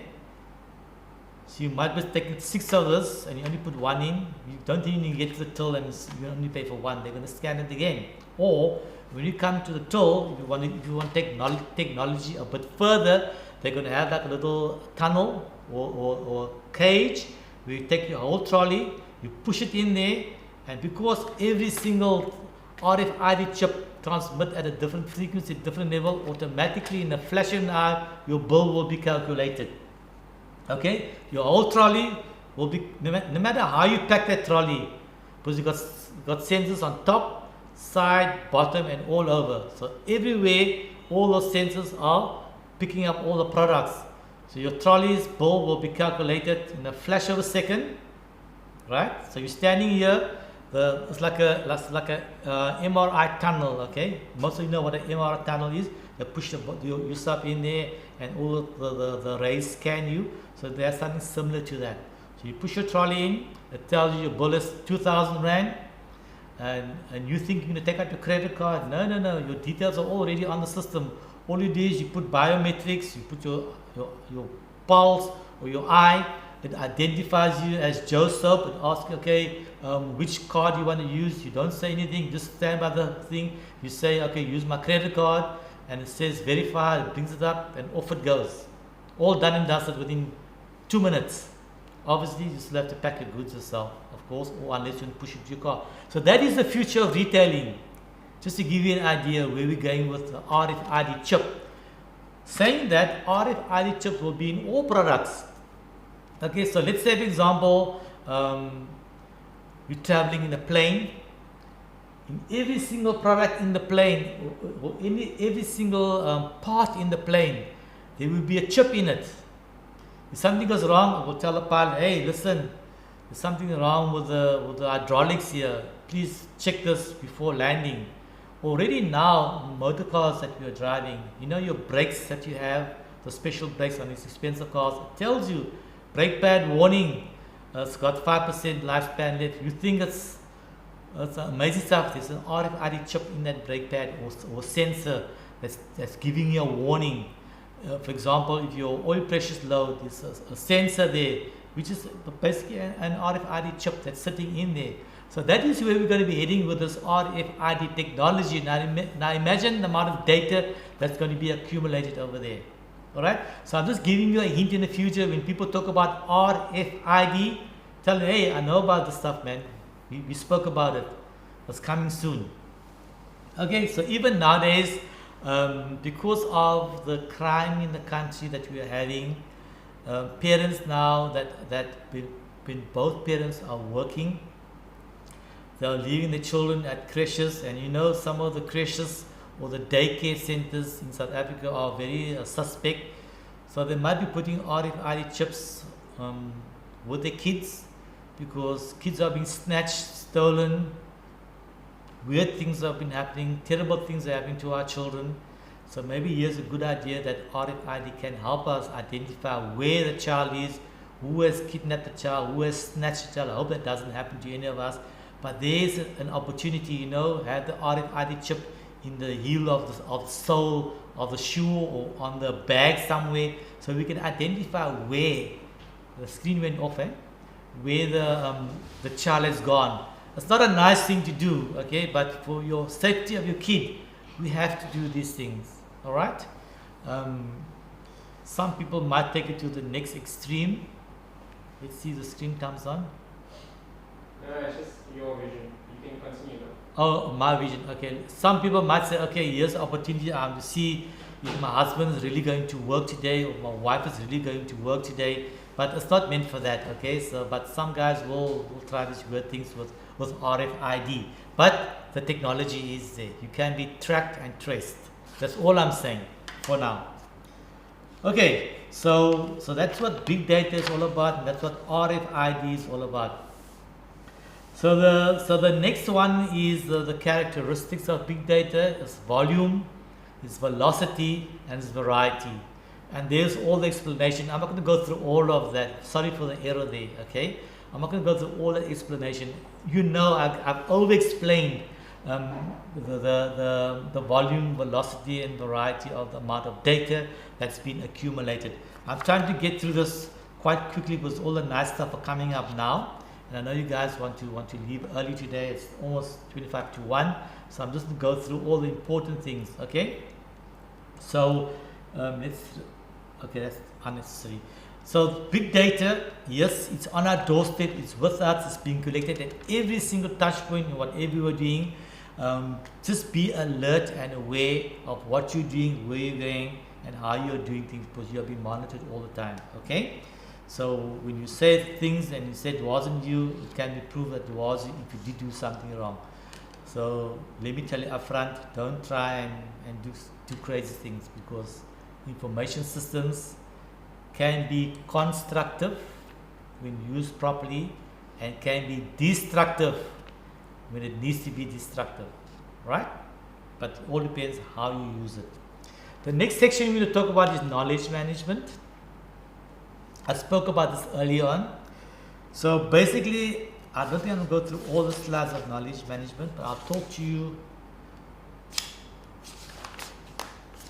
on the 2 pages that I have here. So basically, knowledge management came about a few years back when people were working in companies and they were doing the same job repetitively, and then when they either retired or when they resigned from the company, companies felt that the knowledge and the skill that the company had provided for them walked out of the door when that person left the company, and then when the new person came in, they had to start the process from scratch again.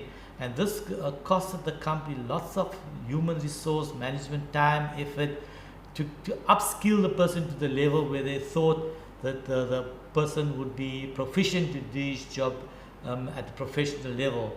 So in order to prevent the knowledge from walking out of the door, they said, no, we need to create a system where we can capture and extract the knowledge out of this knowledgeable person or the expert person in that particular area. So should he leave us and should he decide to go away, at least we've got that knowledge stored on a system, and that is how knowledge management systems came about. Now, there are basically 2 types of knowledge, okay? The one is the knowledge where you see me writing and you follow how I'm writing. When I'm doing experiment, you can see how I'm doing the experiment.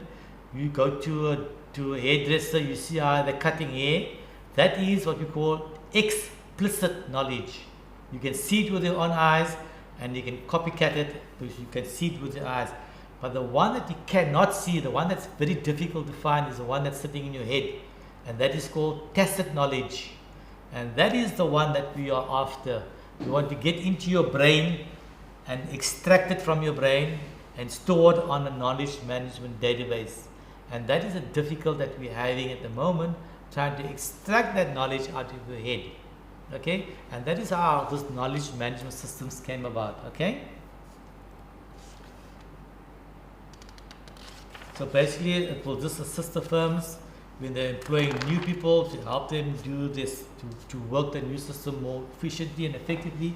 And that particular slide there on the screen now just gives you the cycle.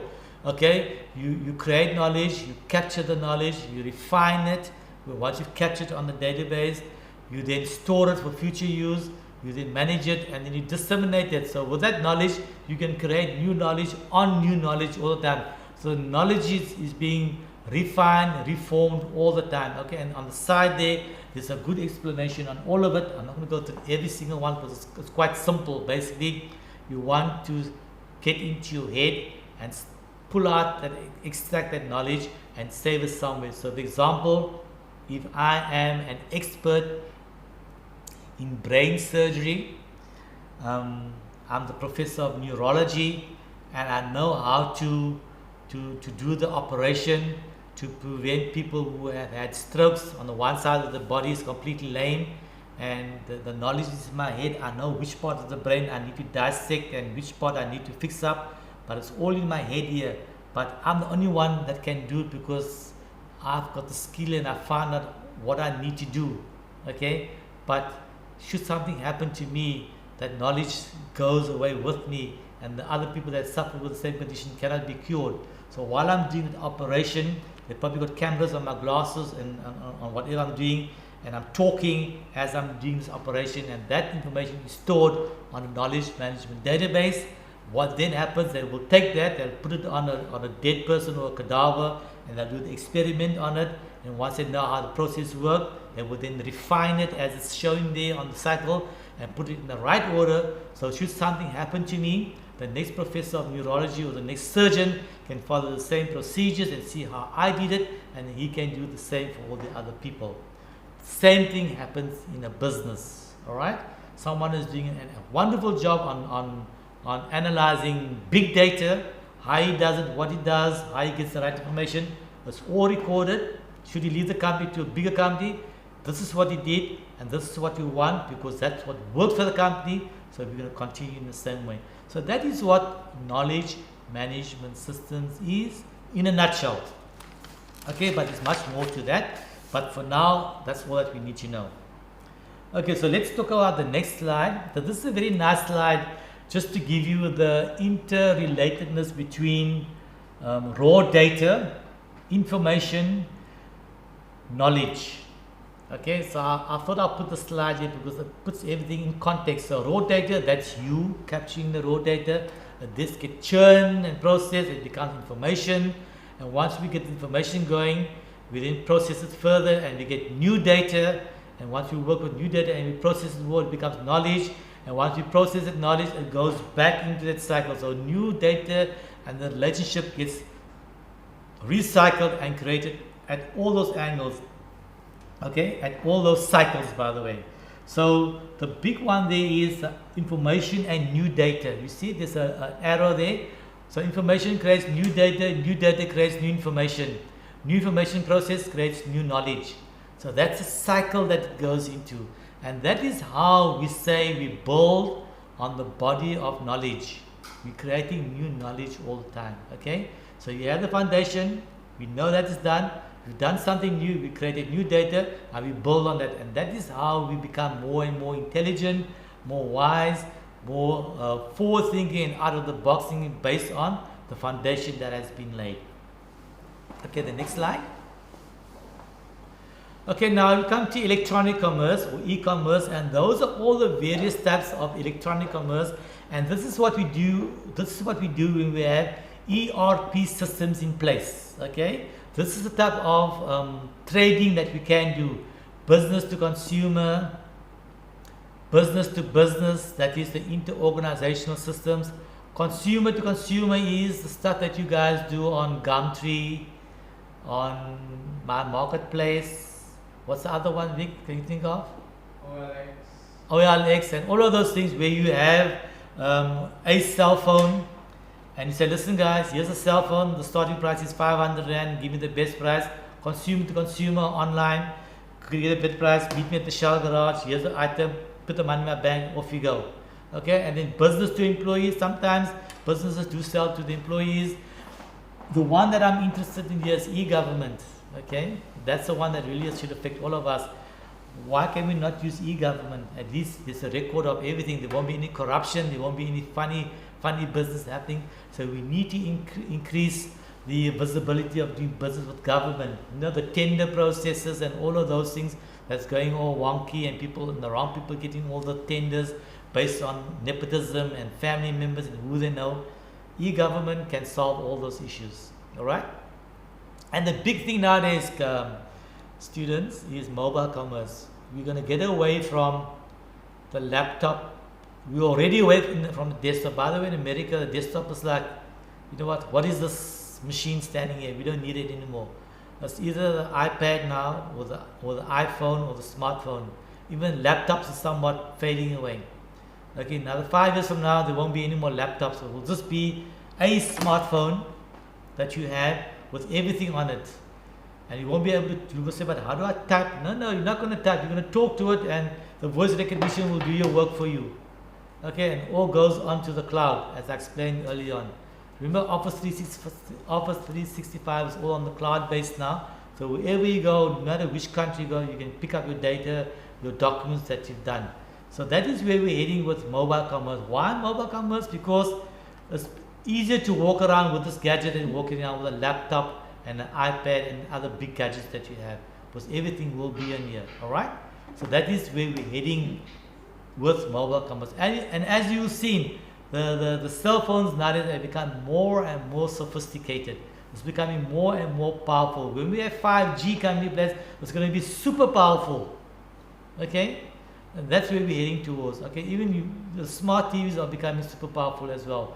And of course, the social commerce that we do on the WhatsApp and all of those things, Facebook, and conversational commerce. So these are all the types of electronic commerce. As you can see there in top, students, it says electronic commerce, meaning it's using information systems as a platform to do all of these things, to do your work. So you can see how important information technology is and how exciting it is, and where we're going to be heading in the future. All right, so the next slide. Okay, now electronic data interchange, or EDI, is also part of BI, enterprise resource planning, artificial intelligence, and it's more inclined to link with supply chain management. Okay, so EDI also very much works on TPS systems. So basically, EDI works on all parts of the business. So it's a process, by the way, of just electronically moving specially formatted documents to your supplier. So let me explain this to you on what that EDI is all about in simple words that you can understand. So in the past, and maybe it's even now, small companies, when you go to them, they create a purchase order, a PO. It's okay, these are the items that you want. I create a purchase order, and they go to the fax machine, or they use the fax facilities on their computers. Okay, we've got a little bit modern now. We don't use fax machines. We use the fax facilities on our computer, or we email it to the supplier. Supplier gets the purchase order and then makes the order up, and then either you go and collect or he delivers. Right? That's a cumbersome process. So we've gone away with using fax machines and all of these. We've got something called electronic data interchange. And what that means is that the companies that you do business with is linked via enterprise resource planning systems, via supply chain management systems, okay, to your computer. So as soon as you create an order here and you press accept, go, confirm, and then goes straight off to the supplier. He gets the order, he confirms with you, and he delivers to you. That's what EDI is all about. Okay, we moved away. So basically, EDI, if you want to understand it even further, is the replacement of the fax machine. Okay, in simple terms, EDI replaces the fax machine. You should not be using a fax machine at all. You should not be creating faxes anymore. You should not be creating purchase orders on a purchase order document anymore. It should all be done on your procurement program, which is linked to the correct suppliers that can supply you with that particular product or service, whatever you're ordering. Okay, obviously there are measures or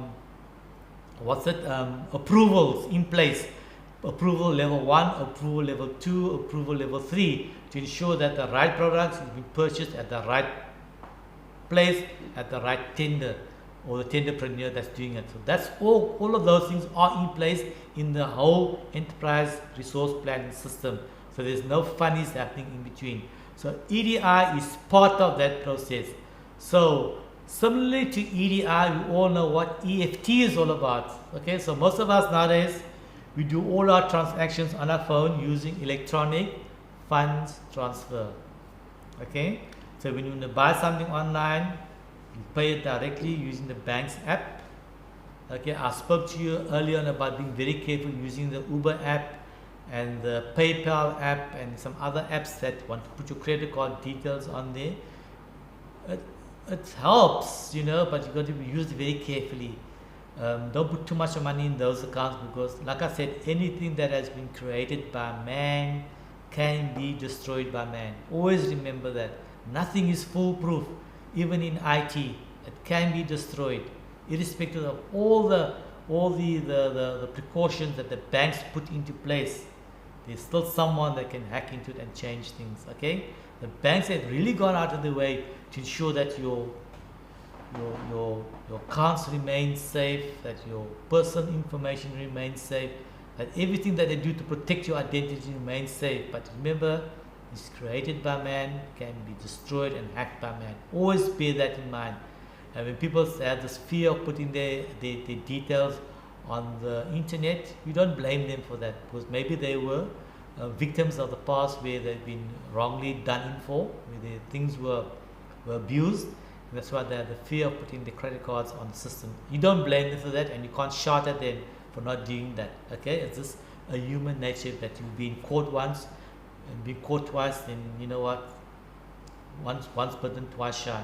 All right, so be very careful when you're using EFT. It is a good convenience, it works well, but like I said, do it with caution.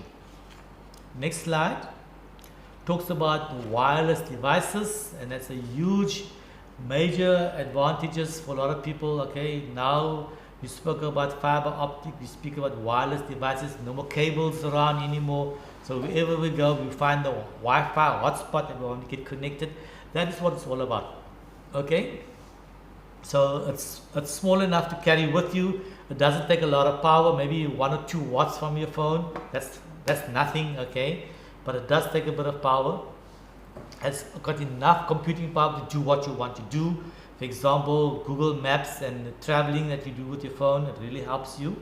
And you're not connected to any wireless wired connectivity. It really takes the mambo jumbo out of finding a place to plug in. Only thing that you need to plug in nowadays is to charge your phone. But hang on, there is something called wireless charging as well. Okay, you must have seen that or done that already, where you can wirelessly charge your phone. Okay, so just to give you a look into the future again, where technology is taking us, they're going to design bags where you can put your phone in your bag, and your bag has got some form of wireless technology built into the fiber of your bag that actually charges the phone. Okay, that's technology for you. Your clothing also, okay, will have probably RFID chips in it to say exactly, you know what, this piece of clothing needs to be washed now. You've been wearing it for 6 weeks and it's not looking good anymore. It needs to go in the wash. So those are the sort of things that's going to be coming in the future. It's there. Nanotechnology is there. We just need to put it into place. Okay? And then one major disadvantage for business, workers can capture and transmit sensitive proprietary information. Like with technology, there's always a disadvantage, but it can be circumvented with the right rules and regulations that are in place. So wireless devices, yes, that's where we're heading towards, because we know the bandwidth, we know broadband, we know satellite, and these things all work with radio waves that's in the space around us, and we are taking advantage of it. So that is where technology is heading. Okay, the wireless devices, that is the route that we're going. The next one is smartphone, the modern smartphone. Now, look at the smartphone. These are just some of the things that you can do with your smartphone, and it's quite a lot. It's about, let's say, 21 I counted on my page here. 21 things you can do on a normal, simple smartphone. Over and above, the next slide. Over and above that you can download onto your phone. So why do you need a computer when you can do all of those things on your phone? Right? Hence I said earlier on, the smartphone is going to be the way that we're going to be moving towards in 5 years from now. When you're going to do your master's thesis, you're not going to be typing anymore. You're going to be talking to your phone, and the voice recognition is going to change it into the text that you want. Right? So that just shows you what you can do on your phone. But remember, you've got Google Play, you've got what's the thing that Apple Mac uses, iTunes, the stores where you can download millions and millions of apps to do what you want to do. All right. A big problem nowadays, the phones that are coming out nowadays got such good camera lenses in it that the people in photography might be out of business soon, because it will be overtaking them on the technology that's been used. If you look at the camera that they use on the Mars rover Perseverance, the quality of images coming back on those small cameras is ridiculous. They're going to put that same technology into the smartphone, and sooner or later, this beautiful cameras, the Canons and Nikons and whatever names are there, that will be out of the market. But that just shows you the rapid pace at which we are moving with technology. Okay. The next page is a case study, which I'll go past that. Okay, now we're going to talk to telecommunication and satellites. Okay, as you can see, I've gone from a computer to something right on top there, and I'm giving you a glimpse. So basically, we've got satellites orbiting Earth. It's called the geostationary Earth orbit, GEO. We've got middle Earth and we've got low Earth. Okay, so there are 3 levels. So we've got Earth, and we've got a satellite at 1 level, 2nd level, 3rd level. So you will see this in the next slide.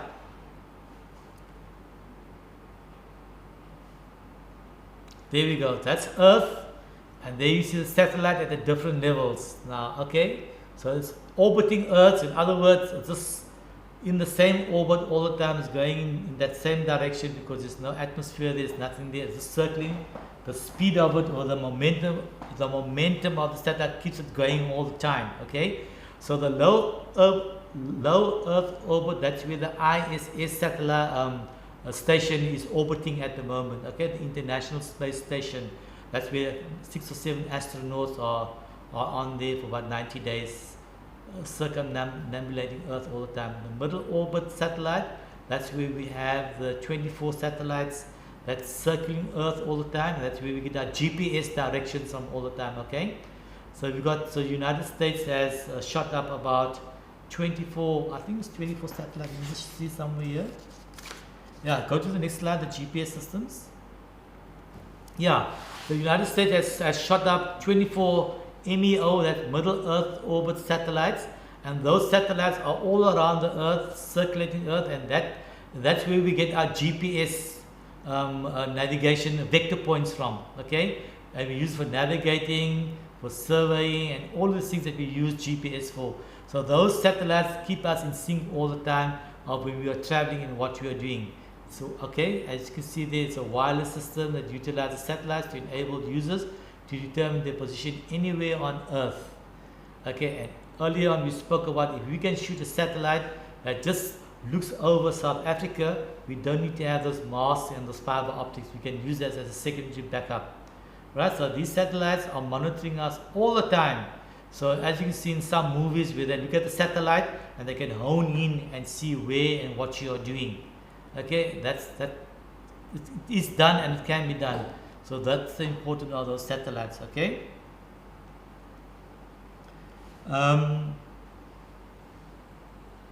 Okay, I spoke about the cameras. Okay, the next screen there. I'm trying to increase the pace so I can finish all these slides. We're almost there. We're on slide 79. So as you can see now, obtaining GPS information in my car there. Okay, I'm really kidding. I don't have a Ferrari. I wish I had one. But I just put that slide there to show you that most of the vehicles nowadays have GPS systems. So you can plonk your vectors where you want to go to very easily, and hopefully the system will take you to where you want to go. But be careful with GPS systems. Sometimes how the GPS system works, it tries to find the shortest way to get you to your point. And sometimes the shortest way is not the most safest way to get to your point. Okay, so be very careful when you're using the GPS. First, also look at Google Maps and see where is this thing taking me. Is it taking me to some dangerous area which I don't want to drive through? There might be potholes or dangerous vicinity. Rather take the longer route. Okay, so don't trust the systems 100%. Because I know when I was in Johannesburg, when I was teaching there, I used the GPS one day and it took me to some weird place which I didn't know where I was going, but eventually I had to come out and find different routes to get to where I wanted to go. Because it does not know what's a good area and what's a bad area. Again, a limitation on GPS systems. Alright? So don't trust these things 100%. Always find out from other people, you know what? I'm going to that place, what's the GPS is telling me this direction, but is that the right road that I'm going? Ask that question to avoid anything nasty from happening to you further along the way. Alright, the next screen there. So this is where we're heading towards. That's why I put this slide right at the end. Mobile computing, because of the size of the instrument that we're having. Mobile refers to computing on the go, and it's a nice word that they use. It's called ubiquitous computing. Computing anywhere, anytime, any place, and you're online all the time. Okay? So the question that I wrote here, how do you think mobile computing is going to affect your work life? I'm going to pause here now and hear some answers from you. What is the impact of mobile computing on your work life? Work-life balance, sorry.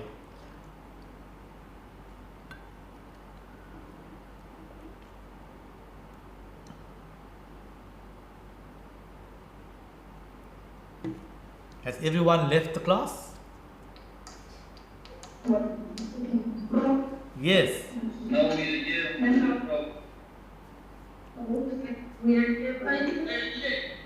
Okay, now please answer the question. Our question is, what's the impact of mobile computing on your work-life balance? What do you think? Okay, it will also depend on the way you manage, the way you manage yourself, because then it can affect your daily work. You might find yourself spending most of your time doing things that are not work related because they are just in your fingerprints. So it will also need your commitment and your discipline. Otherwise, it might affect your production work. Correct. Next person. Businesses can now reach customers anywhere using mobile apps. Okay. Actually, the emails can reach it because I can see we already started using mobile phones for emails, which we can access even at home during weekends. So we access our emails anyway. That makes it much easier also. Much easier, but also, remember I spoke about work-life balance. Sometimes there are some important emails that are coming through and your bosses want an immediate response, and you could be on a Saturday afternoon doing shopping and your boss decides to be at home to do work and he wants an important email and you respond. So yes, mobile computing does have an impact on work-life balance, but you need to have clear policies in place with your bosses and tell them, you know what, if it's something very critical and very urgent, yes, I will respond.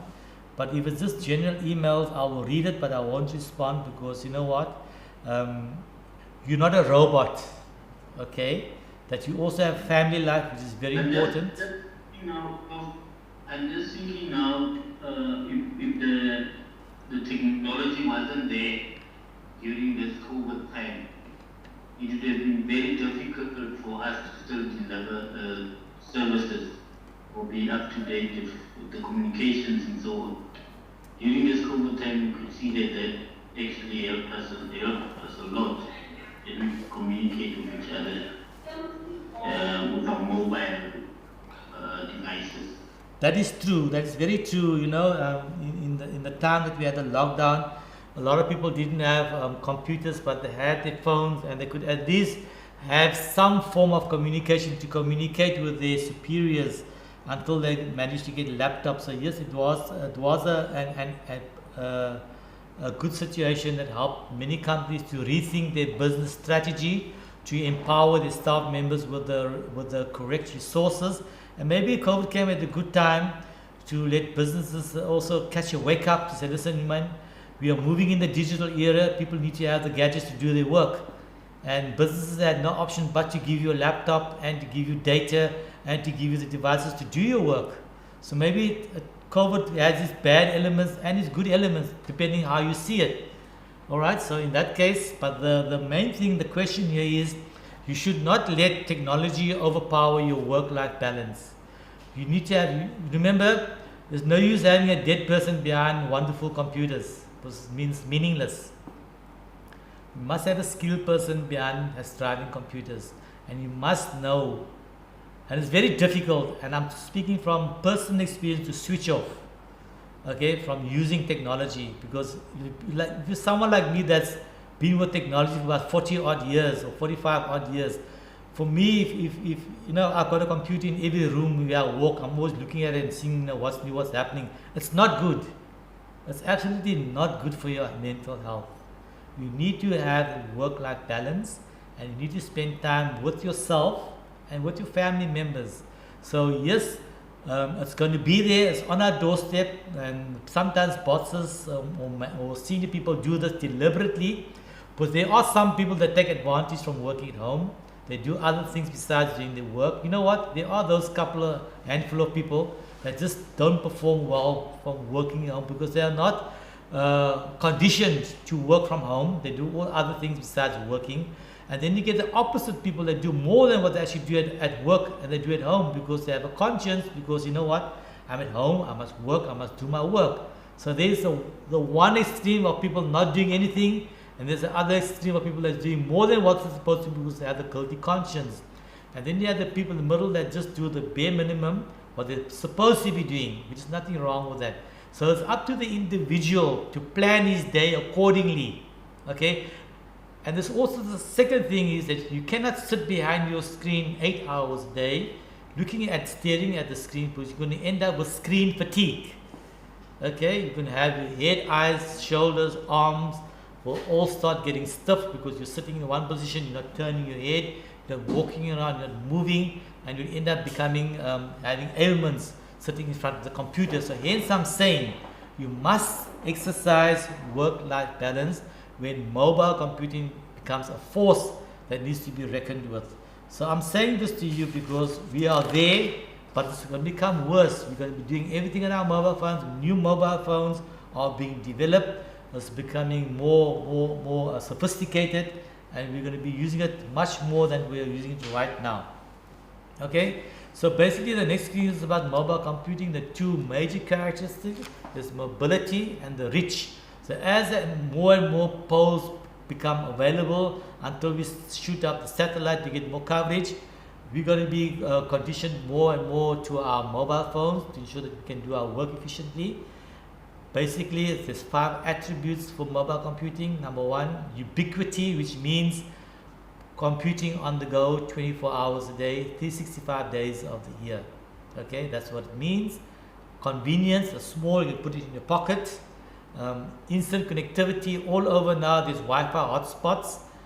Personalization, okay, and localization of products and services. Every single product will have an RFID chip in it. It'll have a barcode. You can pick it up and see what's happening with it. Okay, and the cell phone processors are becoming more and more powerful. Okay, and it's using less and less battery power because of the physics that they're using in the phone to let the phone last for longer hours, and you can do more on the phone. So it is becoming the way that we're going to be communicating in the future. 5 years from now, maybe 6 years, laptops will be something of the past.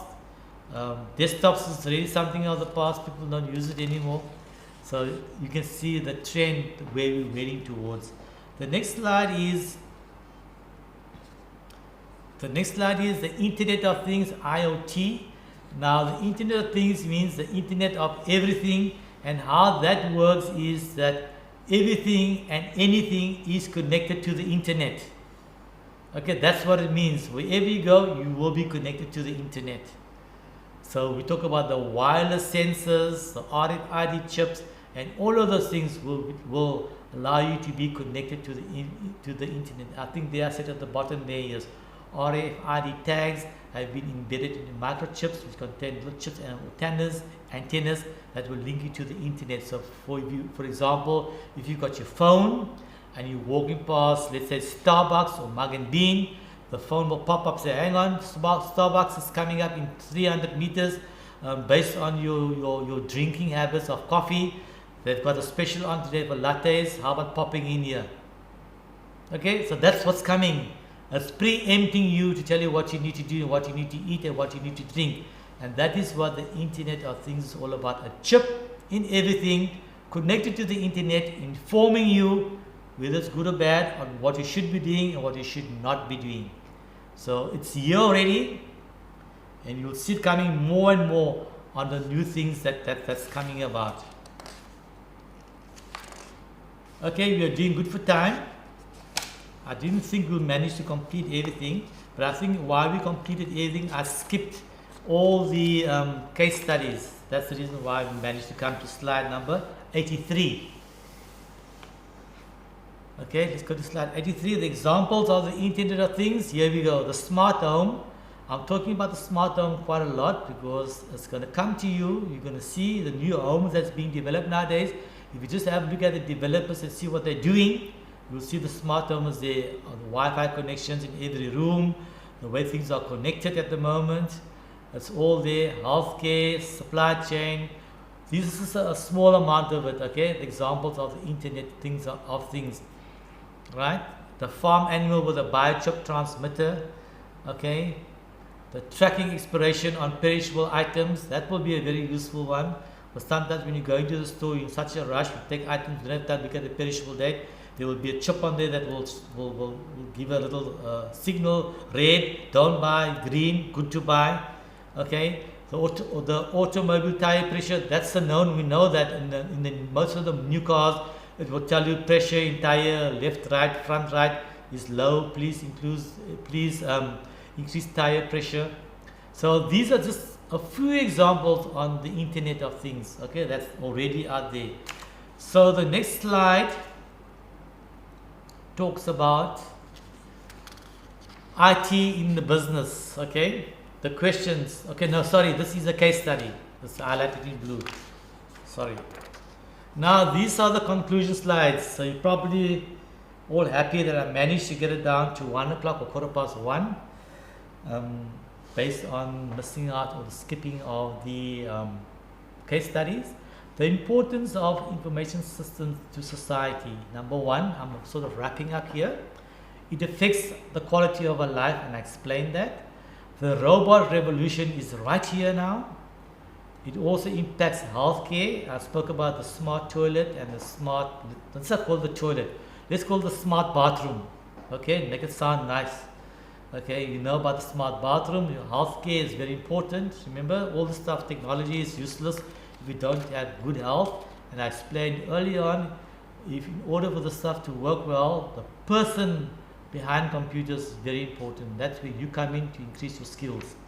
Okay, the next screen is how information technology impacts healthcare. Why do I have a different slide here? Quality of life. No, it's fine. Okay, smartphones. We explained the use of the smartphones. The lines between time and work, leisure time, home has become blurred. What I'm saying is we don't have time anymore for our spouses, our family, and our children because work has taken preference over everything.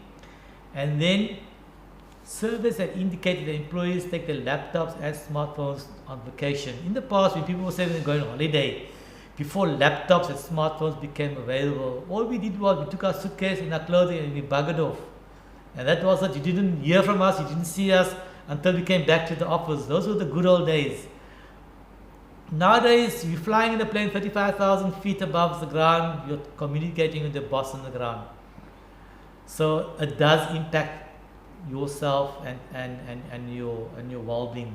So yes, please take care of yourself. Please manage your time that you spend time in the office. Remember, when you leave your work, when you step out the door, you are gone and forgotten. All the hard work, all the time, this is reality, by the way. All the hard work, all the time that you're spending, is gone and forgotten. Promise you. Life today in the corporate has changed. People know you for what you've done for the business, and when you walk out the door, the new young blood comes in and off it goes. You've gone and forgotten. So at the end of the day, what I'm trying to tell you is, yes, work hard for your company, put in the quality, you've been paid for it, but also manage your time that you're using your online information, your smartphone, the work that you do at home that's impacting on your home environment. The next slide is information technology. It impacts healthcare. I spoke about this, helping to make faster diagnosis, streamlining the process of new drugs. I spoke about how the radiologists now use the plates when they do the x-rays, how quick it's done based on the computers that stores all the various conditions that can possibly come about. And of course, we have this the emergence of cognitive computing, the IBM Watson. That's probably the world's most fastest supercomputer in the world, that it even beat the chess player, I think Gavin or Ivan Kasparov or something like that I remember. So it just shows the power of the computer, where we're heading towards. And medical doctors doing complicated surgeries are using computers, artificial augmented reality, where they put the mask on. I think I'm speaking about this in the next slide. Let's see. No. For example, augmented reality and we put the glove on and you can feel sensation in it. So those are all things that's out there. It's in its embryonic stages at the moment, but in 5 to 6 years time it's going to become a reality. So the next slide talks about, I just put this next slide here to give you an example. It's a very, very busy slide, but this is what the digital enterprise will look like in a year from now, when everyone goes online and everyone's working together and everything is linked via the internet, the extranet, the VPNs, and then we speak about EDI, we speak about just in time, everything working well. Like in Japan, all of these things are working very well in Japan because they are very technology savvy people. They want things to work well all the time. So all of those things that you see on this particular slide, it is working and can work, providing you have a good infrastructure in the country. You've got knowledgeable people that can support you, and you've got people in the right places driving these things, so we can get to where we want to be, becoming a smart home, a smart community, a smart city, and a smart country. But it all starts with you. Explain to what I explained to you to your kids, and they grow up with this knowledge and this wisdom of where they want to be in a few years from now. The last slide is the one where you want to be. Isn't it a lovely slide? Okay, where you want to sit there and look at all those screens and say, this is how well my company is doing. At the click of a button, I can check everything out and see where are the bottlenecks, what is going wrong, why is HR not performing, at the click of a button. Because you can only have this slide when you have all the other systems that I spoke about working well, that you can trust. The most important thing is, you as a CEO, you must be able to trust the information that you see on those screens in that cockpit. If you have any doubt, then there's a problem. You need to go back and see where that doubt is and fix it up, in order for you to have complete reliance on that cockpit over there. That's what you call a management cockpit or a massive dashboard. Alright, so that is my last slide, but I wrote something else here. I thought I just want to bring this to you, just to give you a glimpse of what's really happening. And if I don't see you or talk to you again, and maybe you can think about this in your social parts, You know about automatic speech recognition, where you talk to your screen and it converts speech to text. You know about virtual reality, the 3D computer simulation, right? You know about the glove, you put your hand in it and it records every movement you make with your hand. You know about the headset that captures the movement of your head. I mean, the fighter pilots are using this now with thought processes to deploy a bomb. You know about the cave room, which uses virtual environments, 3D reality room. It uses something called haptic devices. You know, the hologram and holograph things. That's what it uses. It's all there. I've seen it being used. Okay. Haptic interfaces adds a sense of touch to the environment. And then we talk about nanotechnology. Okay, a nanotechnology or a nanometer is 1/100th of a thousandth the width of a human hair. You can't even see this with your naked eye, and that is the technology that we are going to be using in computers and in phones. Okay, so in nanotechnology, just to give you an example, everything is still in the atom phase. Okay, and what researchers are doing now, they're trying to move atoms, encouraging them to self-assemble when the need arises. So in other words, this phone here will just have a big space in it with atoms moving around all the time, and to do a certain process when the need arises. Sounds crazy, right? But that's physics. It can be done, and it's almost there. So colleagues, students, I've reached the end of my 2-day dissemination of data, information, knowledge, wisdom with you. I trust that you have learnt, absorbed, and now have an inquiring mind about information technology. And I sincerely hope and pray that you look at the slides that I've presented to you and to at least put one or two things implemented into your daily lives, into your workplace, even if you just talk about it in your social gatherings, to your family and friends, and to talk about this in gatherings so that you become more accustomed to what's going to be happening in the future.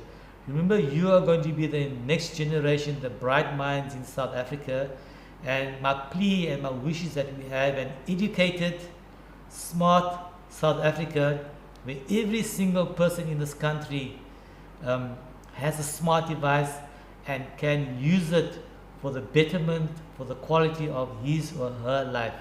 That we don't have to live in this abject poverty for the next 25 years. That's my humble plea, and you are the change agent that can make that change. So I trust that I've tried to deliver my best to you. Here and there I included a bit of personal wisdom just to help you along the line, to show how IT can really affect you on a personal level, on a workplace level, and a family level and social level. And I just hope that you use this information in your daily lives. There will be an assignment that will be linked to Prof. Bridgelal's project and to Prof. Ruben Pellay's project. It will probably be how ICT will be able to assist you to deliver whatever project you're doing, but I will still get clarification from Prof. Pillay exactly of what he wants me to do and how he wants me to do that. On the board behind me and in the chat, the technician has provided you with my email address. If you need any more information, if you want me to talk to you, if you have a seminar, you want me to explain things to you or be a keynote speaker or to help you talk and advise your things, if time permits, I'm willing to assist and to help you. So I'm going to leave this half an hour open for any questions that you wish to ask me. And I thank you for attending the lecture and your time and your patience, and I've given you a lot of case studies. I've given you a lot of supplementary selected articles that you can use.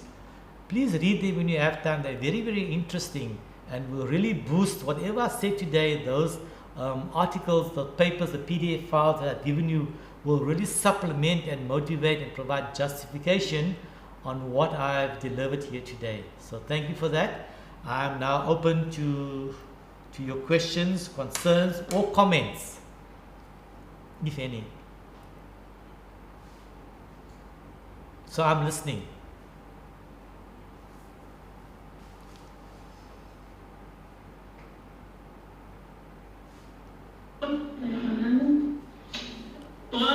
Yes. That may we kindly receive the recordings of the 2 days session. Thank you. Yes, the technician is nodding his head. You will receive the recording that will be done. And that will be sorted with Professor Ruben. Yes. Can your email be sent to the chat box? The technician has included my email address in the chat box. You will do it again if you've missed it. You will do it again. The PowerPoint presentations, Prof. Ruben Pillay will probably provide you with a link with it, because he is the coordinator of the whole program and he's pretty much aware of it, that you will receive it. Anything else?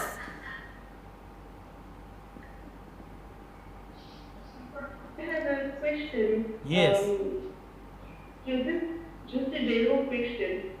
Do you think that, looking at Africa in general, that we will all be to a stage where we have smart homes, etc.? Because I think it's something that's happening in the first world countries at this stage, that they do have the smart homes. Although I see on my cell phone that I can also leave with my washing machine and things like that.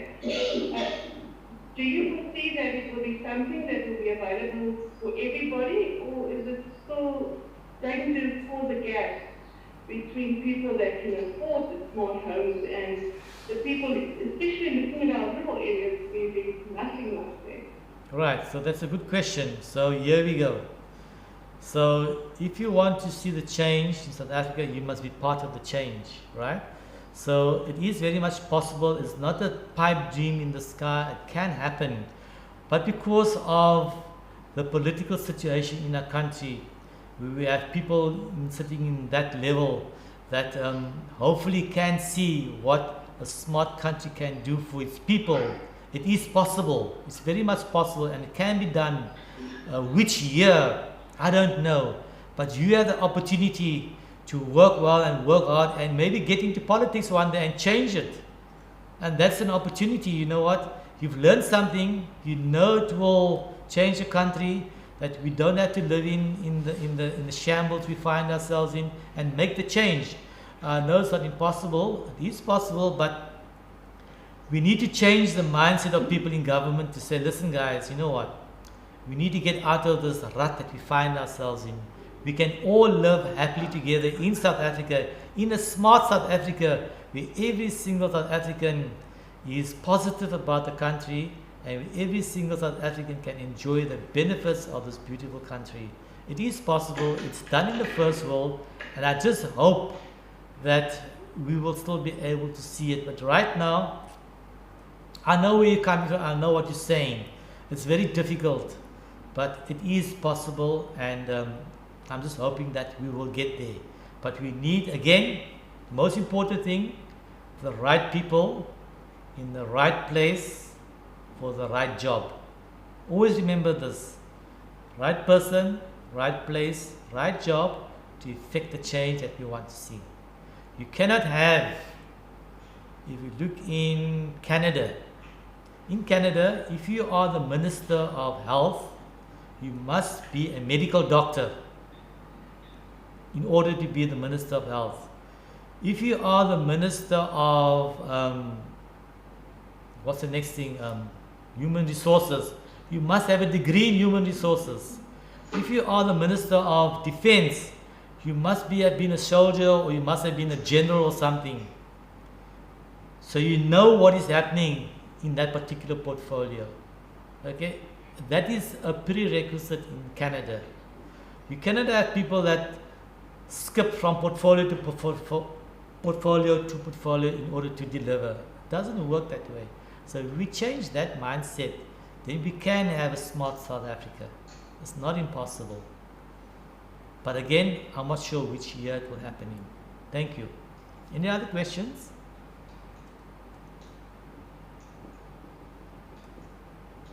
I think the subject that you've just shared with us, information technology, clearly is prone to all sorts of attacks.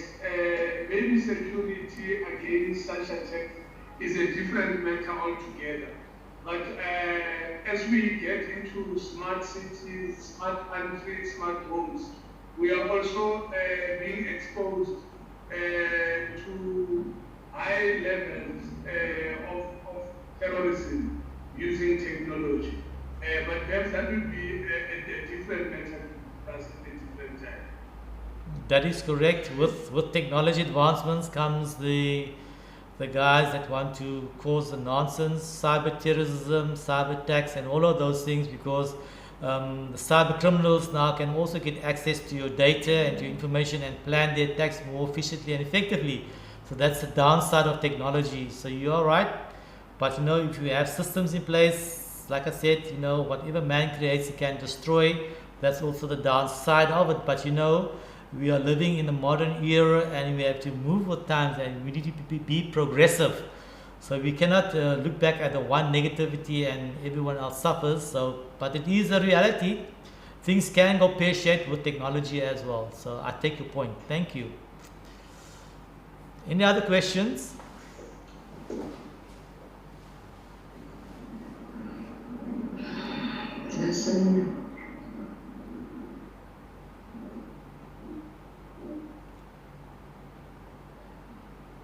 Could I just ask a question? Did you find the course helpful? Did you learn anything? Did you enjoy anything? Was it not to your standard? Was it not to your satisfaction? Were you expecting something else? Were you expecting something different?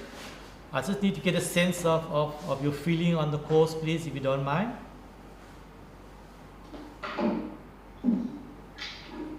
Bob was quite insightful. Thank you for your practical examples, which made us understand the terminologies much better. Thank you. There was another person. Thank you. Thank you very much, Prof. We have learned a lot, and we have realized how much we are backward in terms of technology. No, you're not backward. You're just being very busy with your work. Okay, never say you're backward. Okay, there's always an opportunity to learn. Thank you. Anyone else? For us,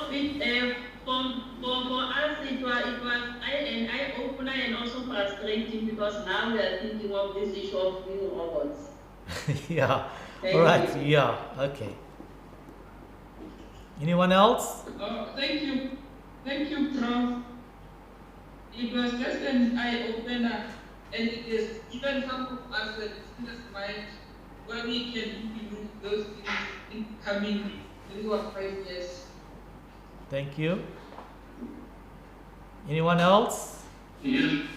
I also just want to add, I did an IT diploma some years back, and I've learned a lot because I could see how we've evolved over the years.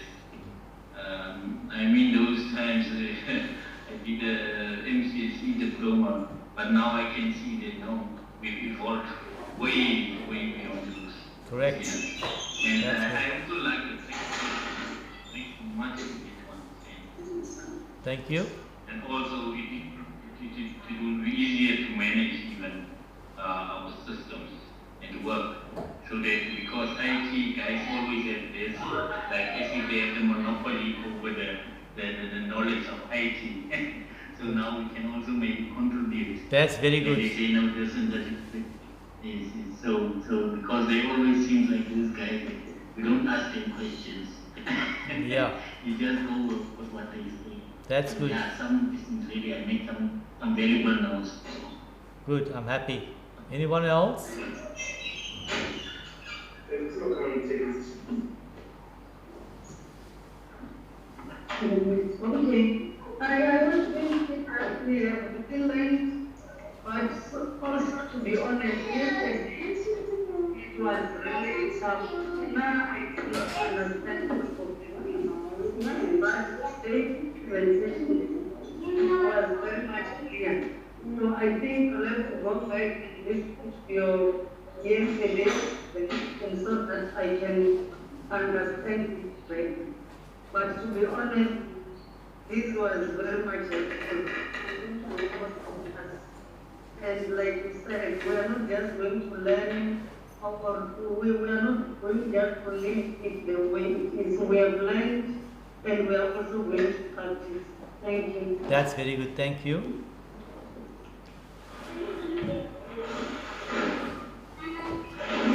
Can someone just mute your can just mute your mics, please? Hello, Prof. Can someone just mute their mics? There's a lot of disturbance. Some people just mute your mics. Hey, there's someone who's, there's a lady looking at The children, you can hear the children. Children must not attend trainings. Yeah, they're pretty young for this. Hello? Yes, yes. Okay, proceed.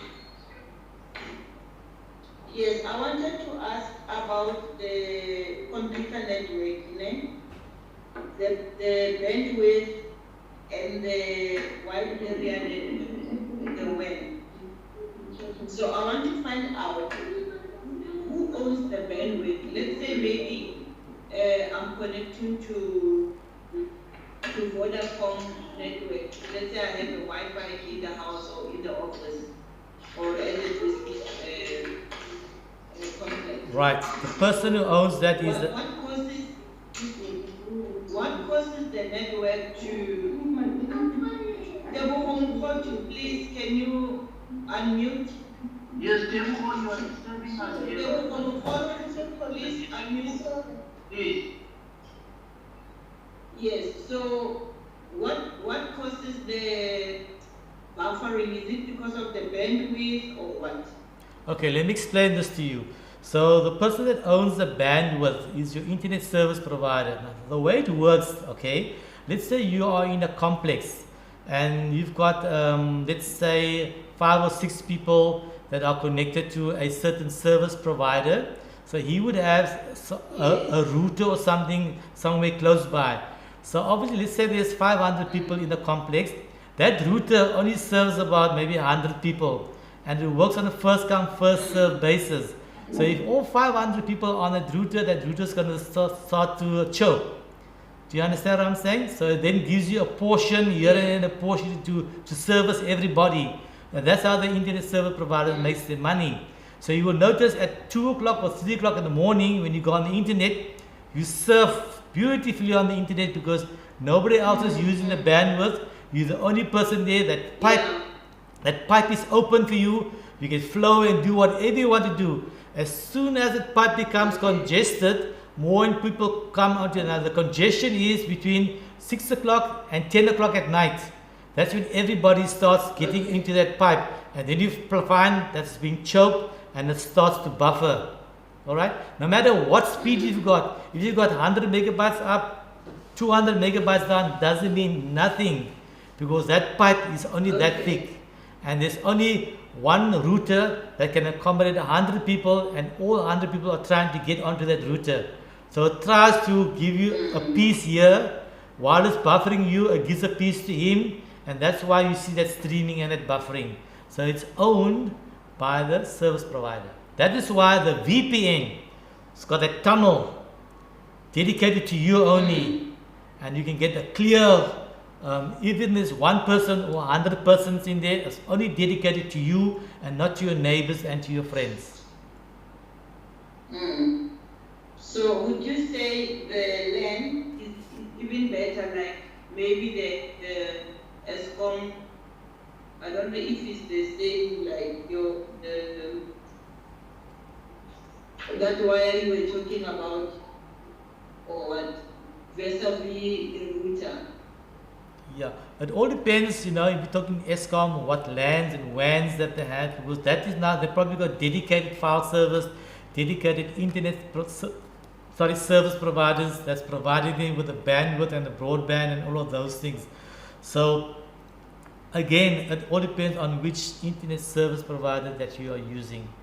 All up to them. It depends. If you want a fat pipe, you're going to pay fat money. That's basically what it is. Okay. If you want a big broadband, you're going to pay more money.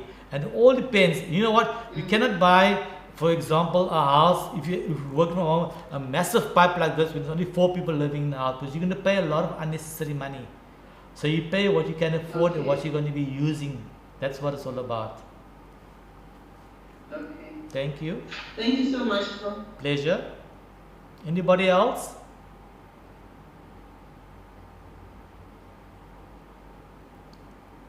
Alright, so it seems that everyone has raised their concerns and raised their questions. So from my side, once again, thank you for attending for the past 2 days. Prof. Pillay will probably send you the link, and I hope you have a pleasant Friday afternoon. Take care and be safe, stay safe, sanitize, and remain healthy. Thank you and take care. Goodbye, everybody. Thank you, Prof. Thank you, Prof. Bye. Bye. Nice weekend, Prof. You too. While I'm off to the airport and Someone's asking about an assignment. assignment, I will forward that to Prof. Pillay and he will email it to you. Thank you. Thank you, Prof. Thank you. Stay in touch. Take care. You too.